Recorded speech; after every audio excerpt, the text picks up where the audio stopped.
The idiot Lord marries 5 beautiful goddesses. This video is purely for entertainment and does not infringe on copyrights or laws. The rights to the novel and image belong to the original author. We do not claim ownership. Don't like waiting and want to listen to this fanfic in full now? Subscribe to our Patreon, where you'll find the best fanfics. Chapter 474, Stabbed in the Back. Harold and everyone turned their heads and saw Sean's face, which was completely different from the one that appeared in their vision earlier. It was at that moment that the knight's eyes were wide in astonishment at the strange appearance of a being. Whoosh! There was no foreboding. In the area around Sean as a base, the heads of the knights who were below the mythic rank exploded into pieces like watermelons bursting without warning. Splash! Pain filled their ears and blood spurted out from hundreds of corpses, dyeing everyone's vision red. It was at that moment that everyone's eyes, including Sean, Hex, William, and Shn, were dyed in surprise and shock as they witnessed the unrealistic sight. It feels good. I didn't imagine that Beeg would hide something like that. Beeg's sacrifice would not be in vain. A cold voice without any emotion resounded in the ears of all the beings present there. At the same time, the entire sky seemed to open up and a single demon stepped out of the void. A human-shaped demon with wings on its back and adorned with all kinds of jewels appeared before their eyes. The figure's appearance was quite peculiar, and it was riding on a dark phoenix. Tattoos were engraved all over its body and dozens of ornaments covered it. Furthermore, like the ancient kings, a man with charred eyes was watching everything from above. The presence that spread naturally from the moment the man appeared completely suppressed all the beings present there. Like a prey wrapped in a spider web, no one could move his body. And on top of that, he was using Phoenix as a pet, which had been extinct for years. But when they looked closer, they saw that it was an undead corpse. Harold's eyes flashed with despair as he was able to somehow discern the man's identity. How? Sean finally mustered the courage to speak. How can a saint interfere in battle? Sean's eyes trembled slightly. All the demons present there fell to the ground and opened their mouths, expressing the example of absolute obedience to the man. Your Majesty, he is one of the 3 archdukes, Ignis, also known as the demon puppeteer. As far as I remember, he was at the peak of the mythic rank. Then when did he become a saint? No, even if he became a saint, how could he step foot here? Sean muttered in disbelief as he looked at the man. He could see that he was covered in layers of skin that emanated a strong presence that had a mixed presence of decaying aura. But if one could feel carefully, they could see that his power was still at the mythic rank. Halton, who was leading the demons, stood up and asked, "What happened to Sir Beeg?" Ignis smiled and replied, "Beeg had something interesting with him. I wanted to use it, but he refused to hand it over to me, so I killed him." Ignis bared his fangs, which made everyone tremble in fear. The space around Ignis trembled just from his presence. Sean's legs trembled spontaneously and the strength holding the sword began to fade away. Although the Holy Realm was only 1 step ahead of the mythic rank, the difference in strength was too great to overlap. It's like facing a wall that can't be broken. No, I can't lose my will here. If we drag her out, perhaps we can receive help. Surely the others could intervene. Sean's vision, which had been dyed black, began to regain its light. Various thoughts appeared in his mind as he thought that they had enough mythic ranks to tie him down. We'll give it our all. However, before he could finish this speech, stab. Your Highness, a pitiful cry erupted out of nowhere. Blood splattered on Sean's face and his mind went blank as he looked back. Harold stepped in between him and a sword pierced through him, almost piercing Sean's back, leaving a small cut. If Harold hadn't intervened, Sean would have died for sure as the sword aimed for his heart from behind. Glurg. Blood flowed from Harold's lips and Sean narrowed his gaze with an inexplicable expression. Justin, you! Sean roared in anger and pulled out his sword, but Justin quickly backed away. Tisk! I can't believe I missed such a valuable opportunity. Sean, whose mind was confused instead of focusing on Justin, held Harold with a sad look. Justin, how dare you betray us? One of Sean's knights shouted and chased after Justin. I never betrayed you. Justin is dead. I'm just occupying his body, he muttered and pulled off the skin, and the original demon appeared in front of everyone. Halton frowned as he saw the demon as he knew it. Simon, the demon of 100 faces. He was posted somewhere in the capital and asked to gain the trust of others, so he didn't know why he came out now. Shouldn't you stay there and at least take as many as you can? So he can only infer that he was working under someone's command, but he had no idea who was commanding him. I don't know why you're doing something useless, but at least your action has aroused my compassion for First Prince Sean. Lord Ignis, Please forgive me for my recklessness, but I felt that if I didn't come out now, you might kill me along with him. Yes, you are right about that. Looking at Sean, Ignis uttered a voice that held no emotion. At the same time, a finger pointed at him. All of you have been quite the troublemaker. For that, this king will send you to your deaths without much pain and offer my sincerest condolences. With that, the world around them begins to tighten and a single sphere forms at the tips of those fingers. As a result, space shakes and disintegrates. The magic sphere was created in an instant and shot towards Sean. Sean, whose gaze became lifeless after losing one of his most valuable and loyal individuals, looked at the attack in despair, resigning himself to fate. There was no way he could resist something like that. It was at the moment that despair clouded his mind, when the image of a figure grew deeper before him.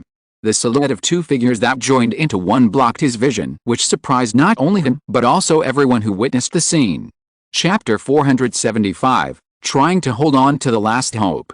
The slender silhouette stands out and radiates golden light. Behind them appeared a huge manifestation of a woman with a blank face, holding a shield and a sword, casting a bright glow upon the eyes of the beholder. Even Ignis was shocked to see the figure emanating a vast amount of divinity. The figure sank its feet into the ground and fired a shield, which it firmly grasped and stretched towards the descending sphere. Splash! The black spear of condensed dark energy burst forth. The shockwave that exploded along with the resulting clash began to spread across the battlefield to the entire area outside the border. As a result, the ground was blown away by the wind and rocks floated into the air. It is a sight that looks like a disaster caused by nature. A bolt of lightning filled with light energy fell upon Ignis. After that, a storm of bright swords swallowed Ignis' entire body as the huge manifestation slashed its sword at Ignis before disappearing. The surrounding atmosphere became unstable due to the aftermath. As the light dispersed, two tired-looking women stood forward. Both their bodies were glowing, their bodies bathed in divine light. Athena and Christina combined their power to form a physical manifestation of the goddess of war that took on Sean. "You. What are you two doing here? Go away quickly," Sean muttered in a shaky voice. "We can't let you die," Christina muttered as her eyes were fixed on the flash of swords she had created with her back towards Sean. The situation was not over as the pressure still weighed down on them. "More worms dare to block my path." With a low voice, a strong wind blew. All the attacks caused Christina to disperse in an instant. "You are out of control without the power you are facing. It disgusts me." And from there, Ignis, who was looking at everyone, cast another irritated glance. His appearance was the same as the first time, not a single scratch on him. "Are you planning to deal with him?" Christina and Athena nodded with cautious expressions. Sean closed his eyes as he saw her firm gaze. How can we deal with that being? He knew how much power beyond imagination existed before them. Even though they had all grown tremendously in just a few years, they could not stop their bodies from trembling. Due to the pressure emanating from existence itself, it was impossible to move a finger. It was an invincible enemy. But both Christina and Athena knew what to do. "We didn't need to defeat him. We just needed to buy time until he showed up," Athena said quietly. "Whose time is it to waste time?" Sean muttered with a confused expression, but when he looked at them, his eyes widened. "Is this possible? Can he take him on?" 1,000 questions popped into his mind, but seeing the two women's unwavering trust, he decided to put his trust in him. "How do you know he can defeat him? Moreover, will he be able to make it in time? If it's him, he'll surely make it," Athena muttered with a smile. Sean looked at the herald corpses and closed his eyes. He looked at Simon and gave him a sinister smile. He then looked at the two mythical ranks behind him. Marcius Justin and Duke Oxnard looked at Sean with a single expression. Sean then tilted his face towards the others. William and Shan were already trembling and almost lost consciousness. Hex seemed to be fine, but seeing those gazes, Sean could see that Hex was somewhat happy about his loss, as if the entire war was irrelevant to him. Sean knew that he still couldn't expect much from the snake, which made him even angrier the more he thought. How could this bastard still be in the mood to think about gains or losses? Sean stood up, his eyes burning with the fire of revenge for his dead. Once this difficulty was overcome, he vowed to kill the demons responsible for the death of his men. "I will make you pay for betraying me, Simon. I will crush you with my own hands." Sean with a powerful roar leapt in front of Ignis with just a stomp. A giant explosion that shoots out adding speed and rotation to the explosive power erupted from Sean, who leapt towards Ignis. Athena's divinity manifested at just the right moment like a great wave and covered Sean's sword. However, the sword that contained the power to cut even a mountain in a single slash was blocked by Ignis' outstretched fingers, unable to move any further. Thousands of black spheres were created in a trembling space. Just by looking at them, the black spheres seemed to devour everything and were shot towards Sean but in an instant. Hex and the mage squad cast a spell from behind and many white rays wrapped in dense mana charged towards Ignis. Explosions occurred one after another but the black spheres overwhelmed them and moved towards Sean. Sean was able to react quickly and dodged. The spheres that reached the place where Sean belatedly escaped caused a huge explosion. With no time to catch up, Sean rushed towards Ignis once again and as he swung his sword, a strong gravitational force appeared above Ignis. With a combined effort of Hex, the gravitational field exploded and the undead phoenix that Ignis was on shuddered for the first time.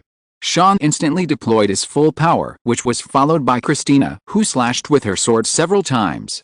As a result, a shockwave similar to the first one was produced. Above, Athena summoned a spear, gathered lightning, and thrust it forward.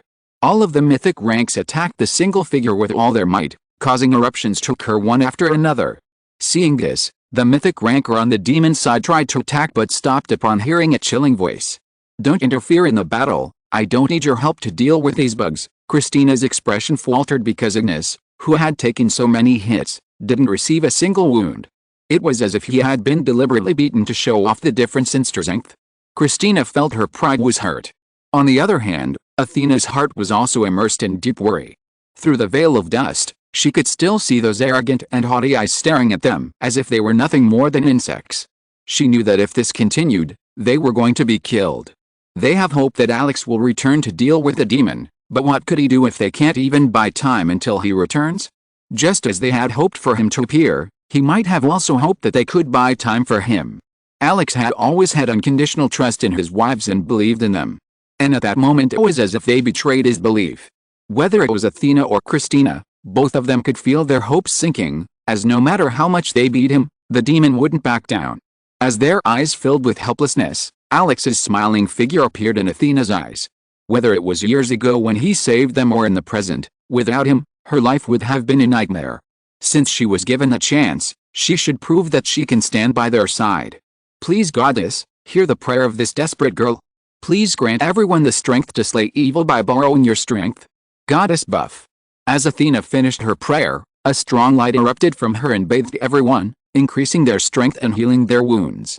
Chapter 476, At the End of Hope. Christina closed her eyes for a moment to shake off the negative feelings that filled her heart. After recovering from the soul wound and devoting all her time to training, she was finally able to reach the peak of the legendary rank, and on top of that, she had awakened her hidden power that forced her realm to surpass the mythic rank for a short time, even though she had to sacrifice a small part of her life. But contrary to her belief, not even this was enough to fight against this being, and that miserable feeling of weakness was suffocating her. Why? I have done so much and suffered so much to get here. Am I going to let the people following me die like before? I can't lose. I need to try harder. I need to try harder than ever. Christina's heart began to beat faster as the conviction to defeat the opponent and overcome the walls grew stronger. As she gritted her teeth and drew out all the strength from every part of her body, she could see a strong vitality suddenly flowing through her. It's still a bit short. Christina's eyes twitched as she felt something was missing. She knew that Ignis hadn't taken them seriously, so this was the time to attack him with all her power. If only I had a bit more power, Christina muttered as she bit her lips while gripping her sword tighter as it began to vibrate. It was the moment that she gripped the handle of the sword even tighter than before. With a sound like a lion's roar, bright starlight appeared behind Christina and gushed forward. Her eyes shone with a brilliant light, and the sword in her hand seemed to glow with joy, as if it had found its long-lost glory and increased Christina's power. Excalibur. Christina's images blurred and appeared above Ingis, who was shocked to see the sudden change as the bright light stung his skin. Christina screamed as a beam of sword light burst forth, extending into the sky and falling towards him. A single golden line was drawn across the world and everything seemed to be cut off along the way. An intense, incomparable light covered everyone's vision. For a moment, Christina's figure resembled that of a goddess radiating radiance, causing everyone to look at her in awe and reverence. In the face of such light, Christina almost felt herself consuming all of her power in one blow. As she thought about it, She could feel that the sword strike was performed perfectly without a single point of error. If it was like this, he hoped that he could at least deal some sort of damage to the enemy who had been hit by heavy attacks from all sides. It was at this moment that many looked ahead while praying in their hearts as their vision gradually returned to normal. Yes, you seem to be one of those people who seem to have been blessed by light. Everyone's breathing stopped for a moment. It was a voice that shouldn't have been heard in one's ears after being bombarded with such an attack. The moment people's eyes flickered, screams began to echo out once more. Kaya. Ugh. A shockwave erupted from the center of the light, where all the attacks were concentrated with such terrifying speed that it blew all the nearby warriors away. Unable to react properly, they were all hit by the shock that sent their body flying as they bounced off the ground like a rag doll. Pieces of shattered rocks attacked them as they fell to the ground with a thud and coughed up blood. The shockwave seemed to cause internal damage and burst eardrums, causing everyone to scream in pain. Out of everyone, only Athena's condition seemed to be fine as the divine blessing seemed to be healing her, but exhaustion was evident on her face. Athena, who was pushed back, tried to get up as her divinity healed her, but Ignis noticed this and punched Athena. Athena got up and tried to defend herself with a barrier, but the punch shattered it like glass and knocked her away. Athena was sent flying, but luckily she was able to survive thanks to her scepter's defense mechanism that activated at the last second. Others who lost consciousness tried to get up, but their feet were having a hard time. Not only that, they were all exhausted due to fighting for days without proper rest. Their bodies didn't even move as if they had lost consciousness. However, out of all of them, Christina couldn't help but look at them with a solemn look, and holding her sword tried to get up. Ugh! A painful moan escaped her lips because her back had already been grabbed by Ignis, who had appeared right in front of her. It was good to try, lass. Despite having received the last attack filled with great devastation, there was only a small wound on Ignis' body. I almost got hurt on this body after earning it with so much hard work. There was a subtle anger in Ignis' eyes. From now on, you will have to pay that price with your lives and everyone else's. With those words, the hand gripping Christina's neck gained more and more strength. Crackling. Christina felt her vision blur as the bones in her neck began to break. With this, the feeling of despair began to inhabit her eyes. Strong. The being before her was so strong. Although she was able to awaken her true power for a moment, it was nothing compared to him. This is how I failed again. I tried hard, I did my best not to disappoint everyone's expectations, but I still failed to protect everyone. I wish a miracle would happen once, only if there was a miracle in this world. It was at that moment that Christina reached out her hand to murmur her final words towards something that couldn't be caught by the wind. In fleeting moments of a second, Ignis, who was holding her by the neck, disappeared from the spot. Afterwards, the silhouette of Ignis, who had smashed through dozens of rocky mountains with a tremendous explosion, appeared again. With a careless look, he appeared on a pile of rubble with a black sword placed on him. As Christina fell and struggled to breathe, everyone saw a small crack in space near Christina through which a figure began to slowly appear. If you're listening to this novel on a channel other than Fanfic World, it means they downloaded and uploaded it without effort. We cordially invite you to visit our channel, Mundo Fanfic Novelis. There you'll find the original version of this story, and you can explore many other novels of various genres. We're waiting for you to immerse yourself in a world of incredible novels. Chapter 477, Enraged. Seeing Ignis' figure flying away, everyone wondered if they were dreaming. How could a person who received no injuries from everyone's combined attack have been thrown into the air like that? It was impossible. It was something beyond common sense until a powerhouse finally intervened. Then, everyone's gaze stopped at the partial rift, wondering who had come out of the place. The despair that was in their eyes just moments ago had turned into excitement. "Who is this bastard?" Ignis roared. A powerful discharge burst out from his body, causing the ground beneath his feet to shatter into pieces. The black phoenix he was standing on fell to the ground after losing its power, which also made him more enraged. But more than that, the attack that sent him flying was a disgrace to him that he would skip by stomping on the attacker. That was then. As Ignis was about to take a step, a single person who came out of the partial rift appeared in his sight. Ignis, who was wrapped in anger, felt his heart freeze for a moment. The person who came out was Angelina. Why? His eyes were filled with doubt. After all, who doesn't know her? Even he was once her suitor and desired her. If she wanted to, he could wage a war for her in the land of demons. And her ability also transcends anyone and those who fell into her traps and were never able to get out. But seeing her crumbled figure and pathetic state, she wondered what had happened to her. The Kinley soldiers watching her felt their scales go numb. They were delighted by her figure, but more than that they were horrified at the sight of her state. Blood was constantly dripping from her eyes and nose. Her gait was very unnatural, like a puppet tied to a string. Run. Escape. She looked as strange as a zombie. Ignis' figure appeared before her and he shouted, "Who did that to you? Tell me, will I eliminate that bastard from this world?" At that moment Angelina's eyes that had lost focus turned to Ignis. Get out.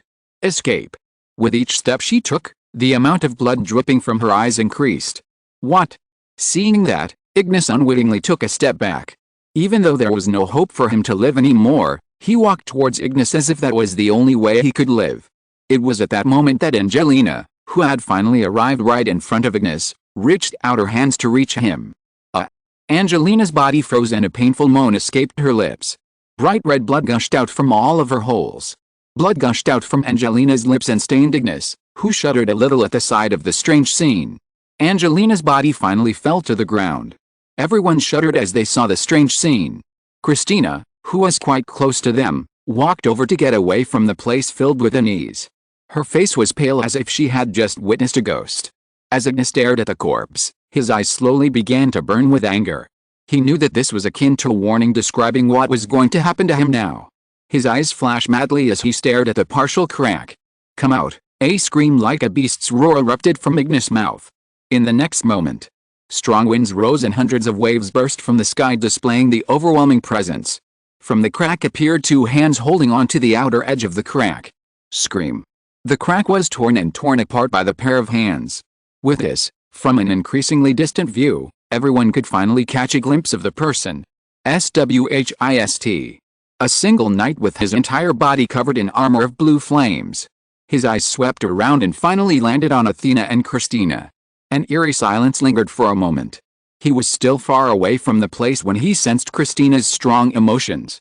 Alex couldn't use long-distance teleportation, as it not only consumes a large amount needed but also needs to attack immediately, so instead he located Christina by opening a rift and attacked through it. And he let Angelina move first in case he was attacked as soon as he took a step forward. As Alex took a step forward, his heart froze as he saw his wife's condition. Athena's appearance was quite emaciated, but Christina's was quite worse. There was a red imprint of fingers on Christina's neck that made Alex lose his composure. Her breathing quickened and her muscles tensed. Alex, who was like a frozen statue, suddenly moved and without warning, she pulled out her sword covered in a crimson ore and slashed forward. Time stopped for a moment as Alex slashed. The moment that seemed to last for an eternity was finally interrupted by a slash. A straight line was drawn starting from the place where the person stood, and a wave erupted around the towers that extended Ignis. In the wake of such a clash, the surrounding atmosphere was torn apart, creating a roar. The ground split apart from the slash and Ignis' image disappeared. The Dark Phoenix was unable to dodge and was mercilessly cut down by the slash. As the aftermath occurred, Alex became alert. As a result, Alex looked at Christina, who was staring at him with blurred vision. Her figure was covered in flames, making her wonder how she was able to handle the power of the flames to such an extent. Alex understood Christina's expression and raised her right arm. Ring. Hey. Ignoring Ignis, Alex turned his face in Christina's direction and extended his hand towards Christina, who was sitting there. Christina took her hand and surprisingly the flames didn't hurt her but instead engulfed her. Christina looked at the ring on Alex's hand and at a glance knew that it was an artifact that cast a fiery armor upon Alex. Sword. A single word bursts out from Alex's lips. Yes, Christina, lend me some of your sword. Christina handed her sword over, which Alex grabbed as if it had been hers from the start. Wow. As soon as it touched Alex's hand, it erupted with a dazzling light that couldn't even compare to when Christina held it. That was the moment Alex swung Excalibur down towards the space in front of him. A huge shockwave was produced. As a result, as everything around him shattered and bounced, a belated figure appeared before Alex.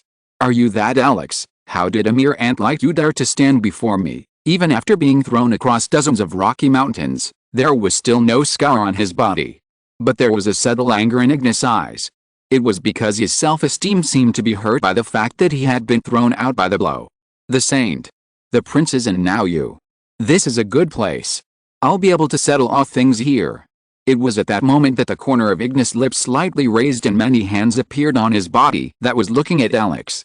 Chapter 478, Ignis vs. Alex. A strong miasma floated around the place filled with countless dangerous beasts, and among them, many of them seemed to be running rampant after going through a strange evolution. The beasts and monsters devoured by darkness were not the only predators here. The dried black tree that seemed to be at the end of its life suddenly shook, and then its sharp branch pierced a creature and pulled it towards itself. Battles similar to this one took place everywhere for survival, and sometimes the hunter was hunted and the prey became the predator. Despite having sharp senses and strength, the beast and the ants were unable to detect the shadow passing through. Raya, who had escaped from the battlefield in an instant, passed through the shattered place and searched for the Seed of Darkness. She wanted to get the Seed of Darkness and get to the other side as quickly as possible and help Alex in case there was a strong opponent who could pose some threat to him. So, she hurriedly came here as soon as Noah assured her that they were going to take care of the remains and clean up the battlefield. Raya, who felt a strong fluctuation, suddenly stopped her steps. Her brows furrowed as she saw a dark and dense area that was filled with the mana of darkness. The rich mana of darkness slowly twisted around her. However, instead of feeling disgust, she felt rather pleasure, as if the power of darkness was something natural that she could absorb. The place seemed to be the holy grail as her body lusted for more. Raya took a deep breath to calm her agitated heart and passed through the dense mana and saw a greenish flame burning in the middle of the tree trunk. As she got closer, the tree began to tremble heavily and soon its branches attacked her. Raya's image blurred and the branch struck the spot where she stood, leaving a crater. Raya, who appeared in midair, stared at the tree with a piercing gaze from where hundreds of sharp branches shot at her. "I have no time to play with you," Raya said with a calm expression. A shockwave emerged from her body and 100 branches headed towards her were stopped before they could reach her. Burn, an eerie cracking sound resounded from the branches that had been wrapped by ropes of sharp, dark ore held by Raya. Raya, who landed on the ground, flicked her finger and, exerting her strength, cut the branches. Finally, she pulled out her dagger and lunged forward, slicing through the tree. Swish! Raya's image flashed past the tree, after which the tree split into two and began to fall. Raya turned around and stood in front of the dark green flame that emitted an ominous aura that gave her the creeps. "I don't know what it's made of, but it looked really evil," Raya said with some curiosity. Taking out the box, she reached out her hand. As her hand was about to reach the flame, a terrifying voice echoed in her mind. "I finally found you." Raya's entire body froze as a bad feeling swelled in her heart and she tried to quickly pull her hand back, however, it was too late. "Nuau!" The greenish flames leapt at her and engulfed her, obscuring her vision. Screams echoed out as Raya tried to keep the Seed of Darkness at bay. It had been too long since Alex had thought of a meat suit powering an individual like a hero suit. But who knew that that simple thought would come true and he would have to face a peak mythic ranker whose power has been amplified to the Saint Realm thanks to the suit. Some of the power that had allowed Ignis to defeat countless people in the past began to develop. Baskida! Baskida! Baskida! Alex, who was assaulted by the force, was pushed back mercilessly and the power began to amplify to the point that the ground began to tear apart and the rocks beneath were washed away. Alex did not stay still either. "Just because you have the power does not mean you can defeat me, what?" Alex also exerted his power by twisting the sword slightly and taking a large step forward while turning his upper body diagonally as well.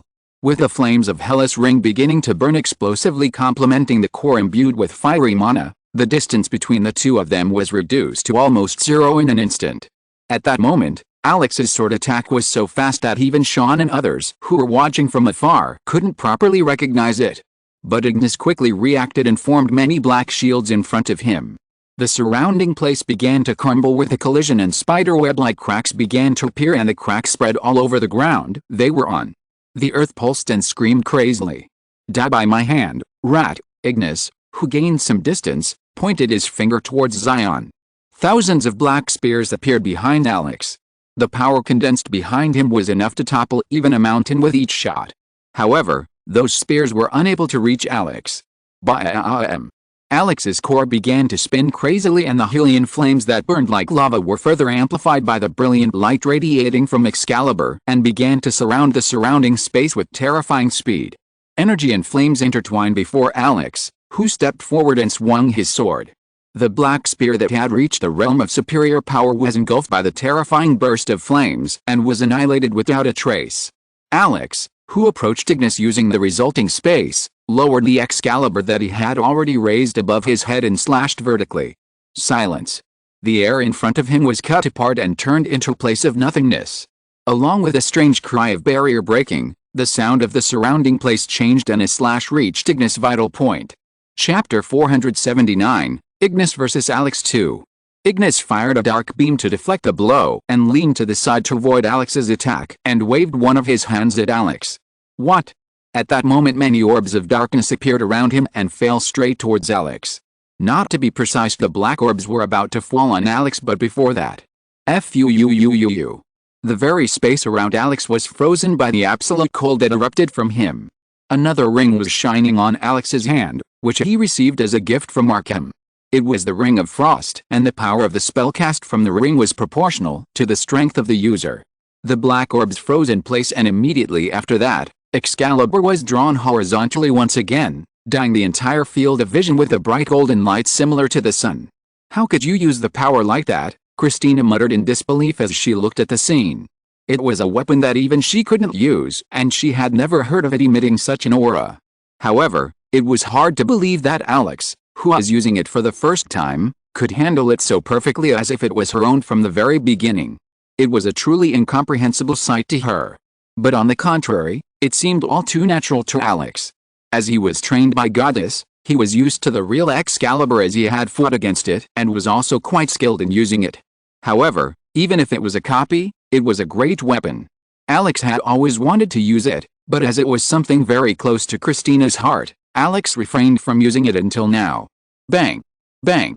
Bang! Bang! The power of Excalibur was beyond imagination, and on top of that the power of the other two rings allowed Alex to continue the tense battle with Ignis. Of course, that was only for a brief moment when Ignis didn't use his powers to their full extent. Ignis, who was slowly starting to get pushed back by Alex, decided to fight back in earnest. Alex, who was gaining the upper hand, was suddenly bombarded by Ignis, causing his steps to slow down and Ignis to close the gap. At that moment, Alex's silhouette was thrown out at an invisible speed by Ignis' magic that was amplified to the point where it couldn't even compare to before. Alex's body was thrown a long distance, and he slid against the ground and stopped only after kneeling on one knee after driving Excalibur deep into the ground. Although he was only attacked once, the hellish flames that enveloped Alex disappeared without a trace. It was truly an overwhelming breach. However, that was not what worried Alex. Alex looked at his chest and saw a claw mark with a dark trail on it, and the darkness seemed to be seeping through his body. Alex tried to use a healing spell, and to his surprise, there was no change. You are a little better than other insects here, so I decided to use this. A special kind of poison created for those who can use the power of light to heal themselves. Ignis' words echoed across the battlefield and dyed everyone's vision with fear. What was the true strength of the church? It was neither military nor muscular. Their power to heal others and themselves allowed them to continue fighting. But if an effective measure had been invented that could contain their power, that would mean that they could be rendered useless on the battlefield, potentially dealing a devastating blow to them. Alex attempted to use light elements but saw that the darkness was devouring the light within him. Consider it an honor to die at my hands. Ignis, who opened his mouth as he looked at Alex with an arrogant gaze, began to raise his power that he had never used before until now in this battle. Swish! With him close, the world around him begins to change. Alex's senses screamed in danger and he extended his hand forward. Dump! The massive deadweight sword flew into his palm. He threw the great sword over his shoulder as the Excalibur rose in front of him. Crimson heat erupted from him. Alex tried to blend light elements into it, but as he tried to cover himself in light, the wound above his chest tried to interfere and Alex felt intense pain, so he focused only on the burning aura of his sword by covering it in an aura. Crimson flames left his body and spread forward from the blades of the two swords. The temperature rose horribly and Alex's face took on a faint red glow as his eyes shone madly as the strange glow along with the flames engulfed him. With a single step forward, Alex's image blurred and less than a second later, the place he stood was bombarded by dark orb attacks that destroyed the earth. Alex's movement, which used partial concealment and instant teleportation, was quite fast even for Ignis. Bang! Bang! Bang! Bang! The ripples in the air erupted, spreading shockwaves one after another. The people on the ground could only see the afterimages appearing and disappearing in an instant. Fear dyed everyone's vision as gales emerged from the clash with great momentum and could kill if they hit them. Sean and others stepped forward to deal with the aftermath of the fight while keeping their distance. An intense flame erupted as two figures collided, and Alex's figure was flung backwards, leaving a trail of flames. Alex twisted his body in the air and threw the deadweight greatsword with all his might. Ignis, who tried to dodge, felt his body freeze and his eyes widened as he felt himself caught in the space lock. Damn it! Damn you humans! Ignis screamed as the deadweight carrying a large amount of energy crashed into him. The black shield that appeared before him was shattered into pieces. Boom! The entire sky turned red as enormous power condensed on the greatsword that struck Ignis, and flames erupted, spreading like waves and covering the entire sky. The sky seemed to rumble and a heaven-defying shockwave resounded in everyone's ears, causing them to fall to the ground. The periphery of the explosion spread for many kilometers, and the remnants of the fire fell to the ground and exploded like mini-bombs. Everyone's body shuddered at the sight of the explosion. SYN, who had regained some strength, looked at Alex in disgust and surprise. How the heck? How did you grow so big? You were weak like an ant before. Why do you have so much strength? Why did you have to hold the one eye like? Why? SYN shouted frantically as jealousy clouded his vision, and he clenched his fist, causing his nails to dig deep into his skin. It was his first time seeing Alex after a few years, and a shadow loomed over his heart. It wasn't just him, even William thought the same. Everyone who saw Alex receiving frontal blows with a Holy Realms demon began to wonder if this was all an illusion. Christina and Athena prayed for Alex's victory in their hearts as they looked at Alex's disheveled appearance, with wounds all over his body. As the explosion dispersed, another wave swept through the cloud of flames and a humanoid figure appeared and screamed. Die! Ignis' voice echoed with a strong and powerful momentum, causing the ground to tremble. Two powerful rays of light that seemed to freeze the atmosphere were shot towards Alex. The dark beam seemed to incinerate everything in its path, breaking through the sound barrier and seeming to move away into infinity. It finally crashed into the ground, creating a scene of terrifying destruction. Boo-hoo-hoo. The ground in its wake melted, and immediately afterward colossal mushroom clouds appeared 50 kilometers away from the battlefield. The gases and flames from the clouds destroyed everything, and the power of the explosions was comparable to a nuclear detonation. The ground shook and tremors began to spread, causing everyone to panic. The destruction and aftermath of the attacks was also felt on the Arkham side, and people raised their heads to see a huge mass of clouds rising into the air. Fear was evident on everyone's faces as wiping out an area of a few kilometers seemed to be nothing to the Holy Kingdom's powerhouse. Alex, who managed to get out of the lightning's line of destruction using teleportation, felt his body shudder after being hit by the aftermath. As he gasped for air, he felt a tingling sensation on his back as he heard a voice coming from behind. I knew rats like you could easily escape.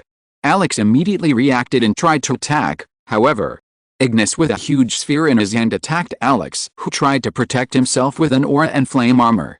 However, the attack pierced through his defense and hit. Kayak! Alex groaned in pain and blood splashed from his lips as his figure fell. Boom!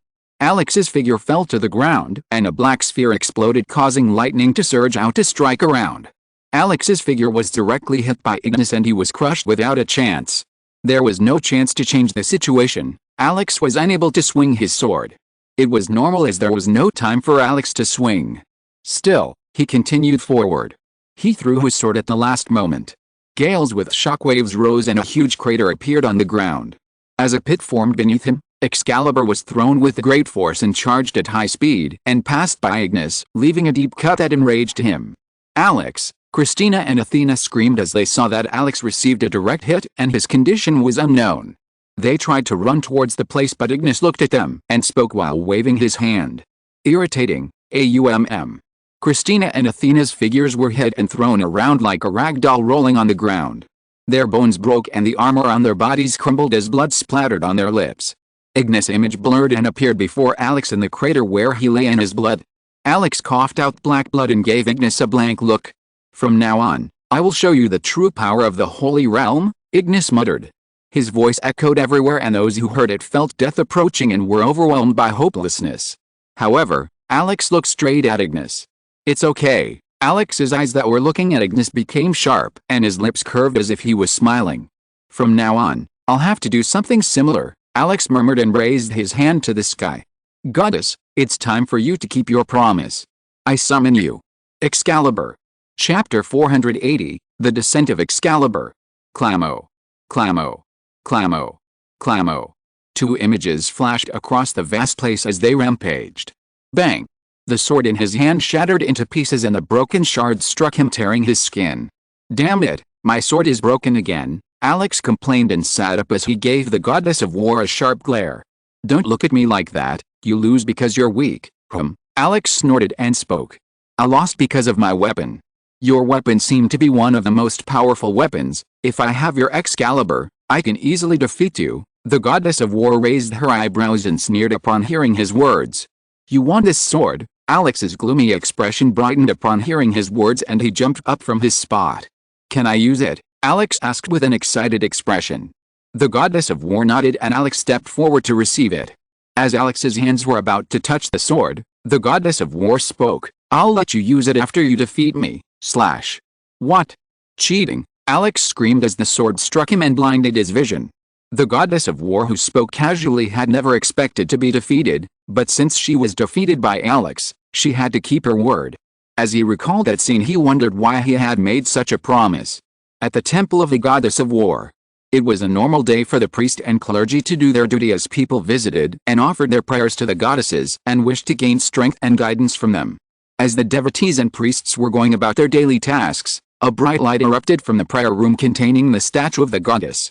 Hey, what's going on? Is there going to be a revelation? As the priest muttered with a confused expression, surprised by the sudden influx of light, the entire church began to shake. The priest made his way to the room, but a strong barrier prevented him from moving forward. Inside the room, the statue of the goddess of war moved. With a creak, the statue came to life as a bright light erupted straight from the sky. Boom! The goddess of war looked ahead, and her eyes swept a great distance and fell onto the battlefield. She took a step and raised the hand that held the bow, and then raised the other hand that held the sword, and then took the stance and placed the sword on the bow like an arrow. Go Excalibur! She released the sword, and it shot up into the sky, passing over the roof of the church. The sound emitted by the shot shocked the entire capital, and chaos descended everywhere. People abandoned their houses in fear that earthquakes would destroy their homes. However, as soon as they stepped outside, their eyes widened as they saw a trail of light rushing across the sky with a momentum that seemed to split it apart. Alex, who was hit by the sphere, groaned with a frustrated expression as he found that the healing spell no longer worked on him. And every time he used the light element, a part of him was devoured by the dark mana containing poison that invaded his body. Although it wasn't fatal, it still prevented him from fully using his power, leaving him with two options. That is to use the power of darkness, which he can't use now because there are many eyes on him.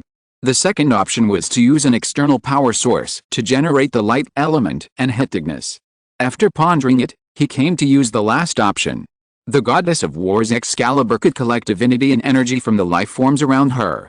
To use Excalibur, he needs to be in the mythic realm, otherwise his body would burst just by holding the sword.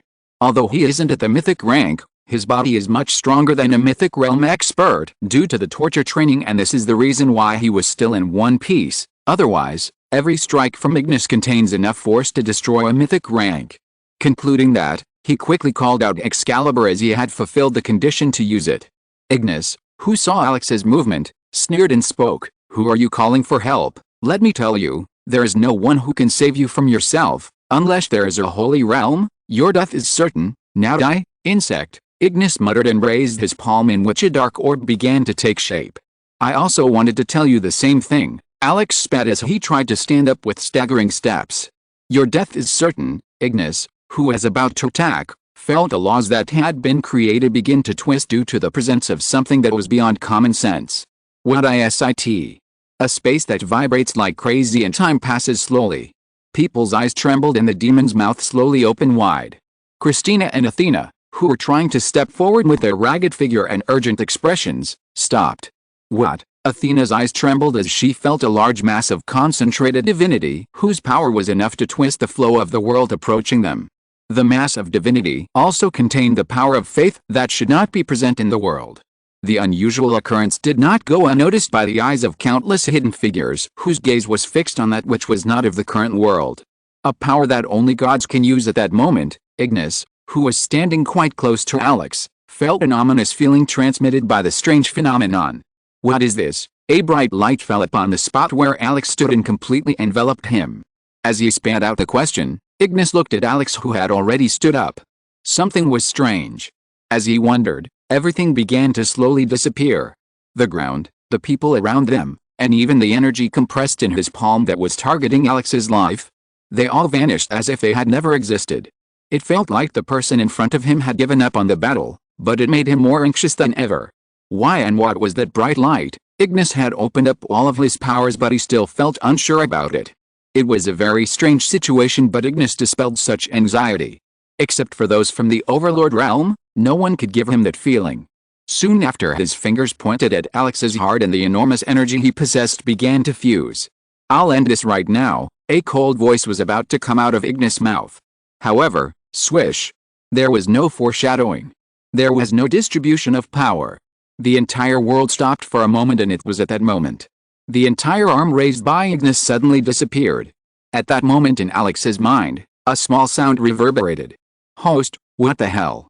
Did you just scam the goddess and use the power of faith to draw some of your past power and modify your body? This is cheating." Chapter 481, One-Sided Coup. The system wasn't the only one who was surprised. Even the goddesses were shocked to the point that their jaws dropped at the sight of the situation.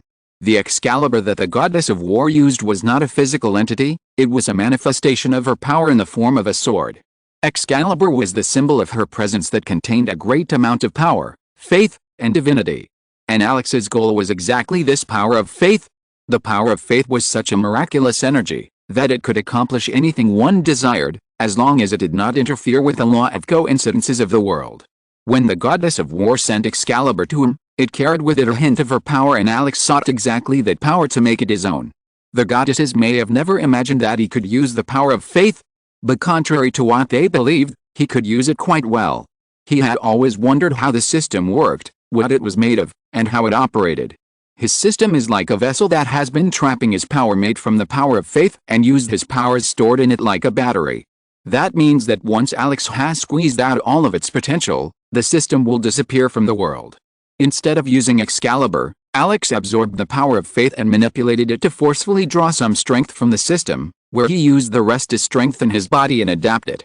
Although he hadn't become too powerful, it was enough for him to defeat this person. He didn't know if he could heal his body using this, as it was essentially a form of the light element, so instead of taking a risk, he reverses his body's time back to when it wasn't injured. The wounds on his body also disappeared and his body felt new. He felt fresh and alive even though his body might fall apart after finishing all of this. Ignis, whose left arm had disappeared, felt his power go out of control and disperse. Coma, huh? Ignis exhaled deeply as he stared ahead, stupidly, completely unaware of the situation. "How did you heal your wounds, and what is that power?" he blabbered stupidly with a dumbfounded expression. Suddenly, his vision distorted with a tremendous shock. A new kind of sensation spread throughout his body and stabbed at him constantly as he crashed into a rocky mountain. What happened? Ignis, who barely grasped the current situation only after digging almost to the center of the rocky mountain, distorted the entire place around him to shake off Alex's hand that was holding his head. 1,000 hands writhed from his skin and were covered by a dark aura that transformed into various kinds of weapons inserted towards Alex, trying to pierce his skin and cut him into pieces. Black orbs surrounded Alex and then began to rain down upon him, carrying condensed energy of destruction. At that moment, Alex gently raised his opposite hand and grabbed Ignis' head upwards and then gently grabbed it as it was. That moment, the hand weapons that were shooting towards Alex and the black orbs of energy disappeared from everyone's sight. Ignis' eyes widened at the sight that was incomprehensible to common sense, and he roared in anger. A chain of light waves erupted from Alex's hands that were still holding onto Ignis' head. Holding the back of Ignis' head, Alex slammed Ignis into the ground, making him taste the earth. As a result, Ignis bursts through the ground and begins to sink endlessly into the ground, which begins to crack, forming a bottomless pit. Stop it! In the end, Ignis barely managed to escape after sacrificing a part of his body to frantically widen his distance from Alex. Alex clicked his tongue as he saw a piece of flesh in his hand wrapping around his arm and trying to explode. Alex clenched his fist and with a blinding flash, the piece of rotting flesh disappeared. Ignis' body was nearly destroyed by the brief clash and he stared at Alex with bloodshot eyes. Ignis, who used to be arrogant enough to hate even a single grain of dust on his body, was now beaten into the ground over and over again like he was a rag. "Foolish human, you dare treat me like this," Ignis shouted as he took out a dark ring that gave off a sinister presence. "Take this bastard." Ignis shattered the jewel on the ring and following this, the area around began to distort and collapse revealing an army of hundreds of thousands of ghosts. It seemed as if a mythical heavenly army had descended to punish the world. Desperate voices came out of people's mouths as they watched waves of disaster fill their entire vision and unfold before them. As everyone's expressions crumbled and each of them looked straight at Alex shining brightly, Alex's lips curved upwards. He felt as if he had found a sense of freedom with nothing to worry about. He couldn't remember how long it had been since he felt that sense of superiority of dominating his enemies. Alex's eyes swept across the thousands of individuals marching towards him. These phantoms have no physical manifestation but possess a great amount of power, though they are also quite easy to handle. Cheap tricks, Let's use it. I haven't used it since I got here. I was too weak to take a look at the flow of the world. Perhaps I can take a look now. However, Alex's hands reached forward slightly. There's a flow to everything that occurs in the world, such as fate, atmosphere, and also life. If the flow were to stop, the world would cease to function and everything that exists in that flow could disappear. So what if the flow goes further and disappears after being obstructed? It's like forcing something to break and crumble. Alex closed his eyes. His mind went blank and everything around him went dark. As everything ceased to exist, countless thin threads wove themselves into his vision. Some were thin, some were thick, and some were grouped together. Alex tries to take a look at the stream and feels his mind clouding with various types of information, each of them too heavy for him to bear. One hit is enough. Alex extended his hand and formed a sword with his sharp aura. He slowly took a few threads and cut them. Denial. After Alex finished his simple gesture, it seemed to fill the others with awe and shock. There was no explosion. There was no light and no sound. Everything was shrouded in deathly silence for a moment. But the result far surpassed anyone's imagination. As if it didn't exist in the first place. 100,000 ghosts driving and rushing towards Alex disappeared without a trace. Under everyone's bewildered expression, everything before them disappeared in an instant and terrifyingly they couldn't even sense a hint of mana fluctuations, yet their hearts screamed wildly as if they had witnessed a peak of world powers. Hex's expression turned ugly and he clenched his fist in annoyance because for the first time in his life, he felt inferior to someone. He could feel the tremendous gap that had suddenly appeared between him and the man who appeared out of nowhere and shocked the world. At the same time, a sense of crisis was suffocating him and making him ponder the events that were to come after this. Ignis pulled at his hair in despair, unable to comprehend what had happened in an instant. Feeling like he could really die, he screamed and even thought of begging for his life because the man in front of him did not look human in any sense. More than a human. He looks like the embodiment of death that had come to take his life. Chapter 482, Entertain Me. Ignis felt as if the person before him was not a human but a god. His presence felt unfathomable and the powers displayed by the human were unattainable to him in his entire life. He had tried and done many things to become stronger and finally arrived here after countless struggles, but even after all of this fell, he did not reach his goal. Feeling the fear of death, he had no choice but to beg for mercy. Even if he had pride, what could he do after all? His pride would save him from this situation? He begged for his life while on the other hand, he tried to hide the fact that he was absorbing power from behind. The flesh puppet he was using had a special means of absorbing the life of others and becoming stronger. It tried to absorb the power of the demons behind it, trying to divert Alex's attention. Alex smiled as the little tricks did not go unnoticed before his eyes. Good, you have some good tricks up your sleeve. I'll give you a chance. An icy voice echoed in Ignis's ears. Show me, eh? What? Show me what you can do. Are you entertaining me? A deep silence lingered for a moment and Ignis felt like he had heard something wrong. Seeing his curiosity, Alex said, I haven't used this power for a while. I want to enjoy it to the fullest, so I'm giving you the chance to hit me with everything you've got. Ha ha ha. The light returned to his eyes and he found the situation extremely amusing. Since you want to die, I will fulfill this last wish of yours, Ignis shouted and raised his arms. A strong suction force emerged from him, creating a huge whirlpool, trying to drag everyone nearby into it. Alex waved his hand, creating a wall to block the people from his side. "Sir, what are you doing?" the demons screamed at the top of their lungs as they felt their life slowly draining away. "Sir, stop, we are going to die." Halton's eyes fluttered as he frantically screamed. "Shut up and be my food." The demons tried to resist, but their life forces forcefully drained, leaving behind dried corpses. "Sacrifice your life for a greater cause," Ignis shouted, and then his figure began to grow larger and a dark veil began to cover it. Alex tilted his gaze as he found that it was similar to his way of draining the dark death mana from the life force when there is no source.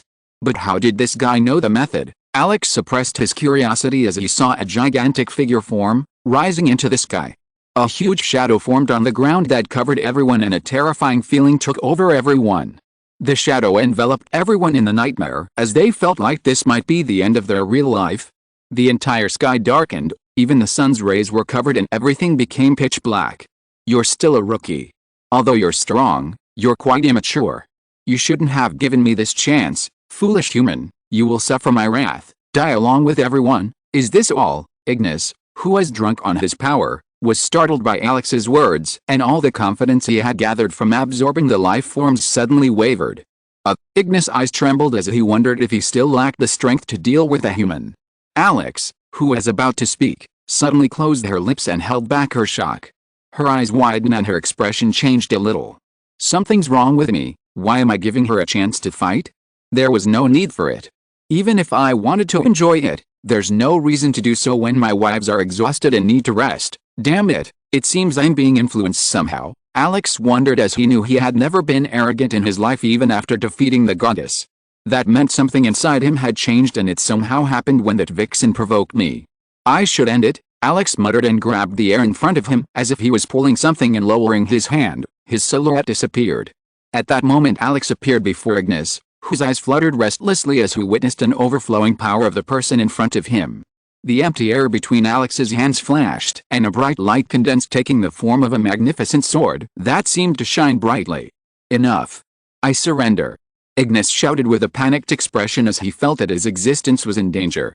Alex raised his hand, in which was a sword pointing towards the sky. A huge golden beam of condensed massive energy shot out from the sword into the sky, accompanied by the deafening roar of the sky. The sky seemed to be torn apart by the beam, emitting a strong tremor. Flashes of lightning lit up the sky. Strong gales began to blow everywhere, announcing the impending destruction. It was a wonderful sight that made people's legs go weak and they sat down, while the expressions of many were tinged with awe and reverence. "Excalibur!" Alex shouted and slashed the sword. Ignis tried to fight back by throwing everything he had and also burned his life to generate more power. However, everything he did was in vain. The beam of golden light poured directly onto Ignis, shattering him and dragging him away like dust. The ground exploded and was immediately pulverized into countless pieces. The beam of light spread for many kilometers and destroyed everything in its path. The demon army that bore the brunt of the attacks was instantly annihilated and erased from existence. The miasma and dark mana floating around also seeped out as shockwaves of light radiated everywhere, blinding everyone's vision for a moment. Large-scale destruction that could wipe out an entire kingdom occurred and nearly reached Arkham as the bright light spread across the entire border. Alex's body descended and the bright light enveloping him disappeared, leaving an exhausted look on his face. As the light dispersed, Alex saw the remains of the demon's corpse and a piece of flesh from which a dark, transparent mist was endlessly pouring out. "You're still alive," Alex muttered as he walked towards it and walked through the pieces of flesh, and a skeleton-like figure appeared in his eyes. "So, this is how you look like, Ignis," Alex muttered as he saw a sunken figure with strings tied to flesh used as a puppet. Alex looked at the source of the dark mist and took out a dark green orb that contained dark energy. "So, this is the seed of darkness," Alex muttered, and after putting it into the box, he threw it into the storage ring. "I curse you, you will die cruelly. Unfortunately you will not remain alive to see that day," Alex muttered, and the flames emitted from his body devoured Ignis. "Give my regards to the devil," Alex smirked as Ignis struggled, and a series of screams and wails echoed throughout the space. Chapter 483, Taking Her Away. "It's finally over." Alex exhaled deeply inside as drowsiness began to set in. He hadn't wasted a second since he entered the pocket dimension, and he hadn't slept a wink for the past 6 months either. Alex turned around and waved his hand with a smile to signal that it was all over. Seeing his smile, relief washed over Christina and Athena. Alex walked towards them and saw Sean and others who had dazed expressions on their faces. "Hey, you're in charge of cleaning up the mess. Don't expect anything else from me. I've fulfilled my task." Alex spoke cheerfully. Then he heard a scream from somewhere and his eyes landed on the bewildered Shyan. "Who are you?" Alex raised his eyebrows as he saw Shyan's angry expression that looked like that of a child throwing a tantrum. "You can't be Alex. Alex is dead. Who the fuck are you and why are you impersonating him?" Shyan muttered and his eyes sparkled as if he understood something. "He got it. You're impersonating Alex so you can hug the beauties." Alex, who heard some useless accusations, felt his blood boil and looked at Sean. "Can we just kill him here? I'll make sure there are no witnesses." "We can't do that," Sean said with a blank expression.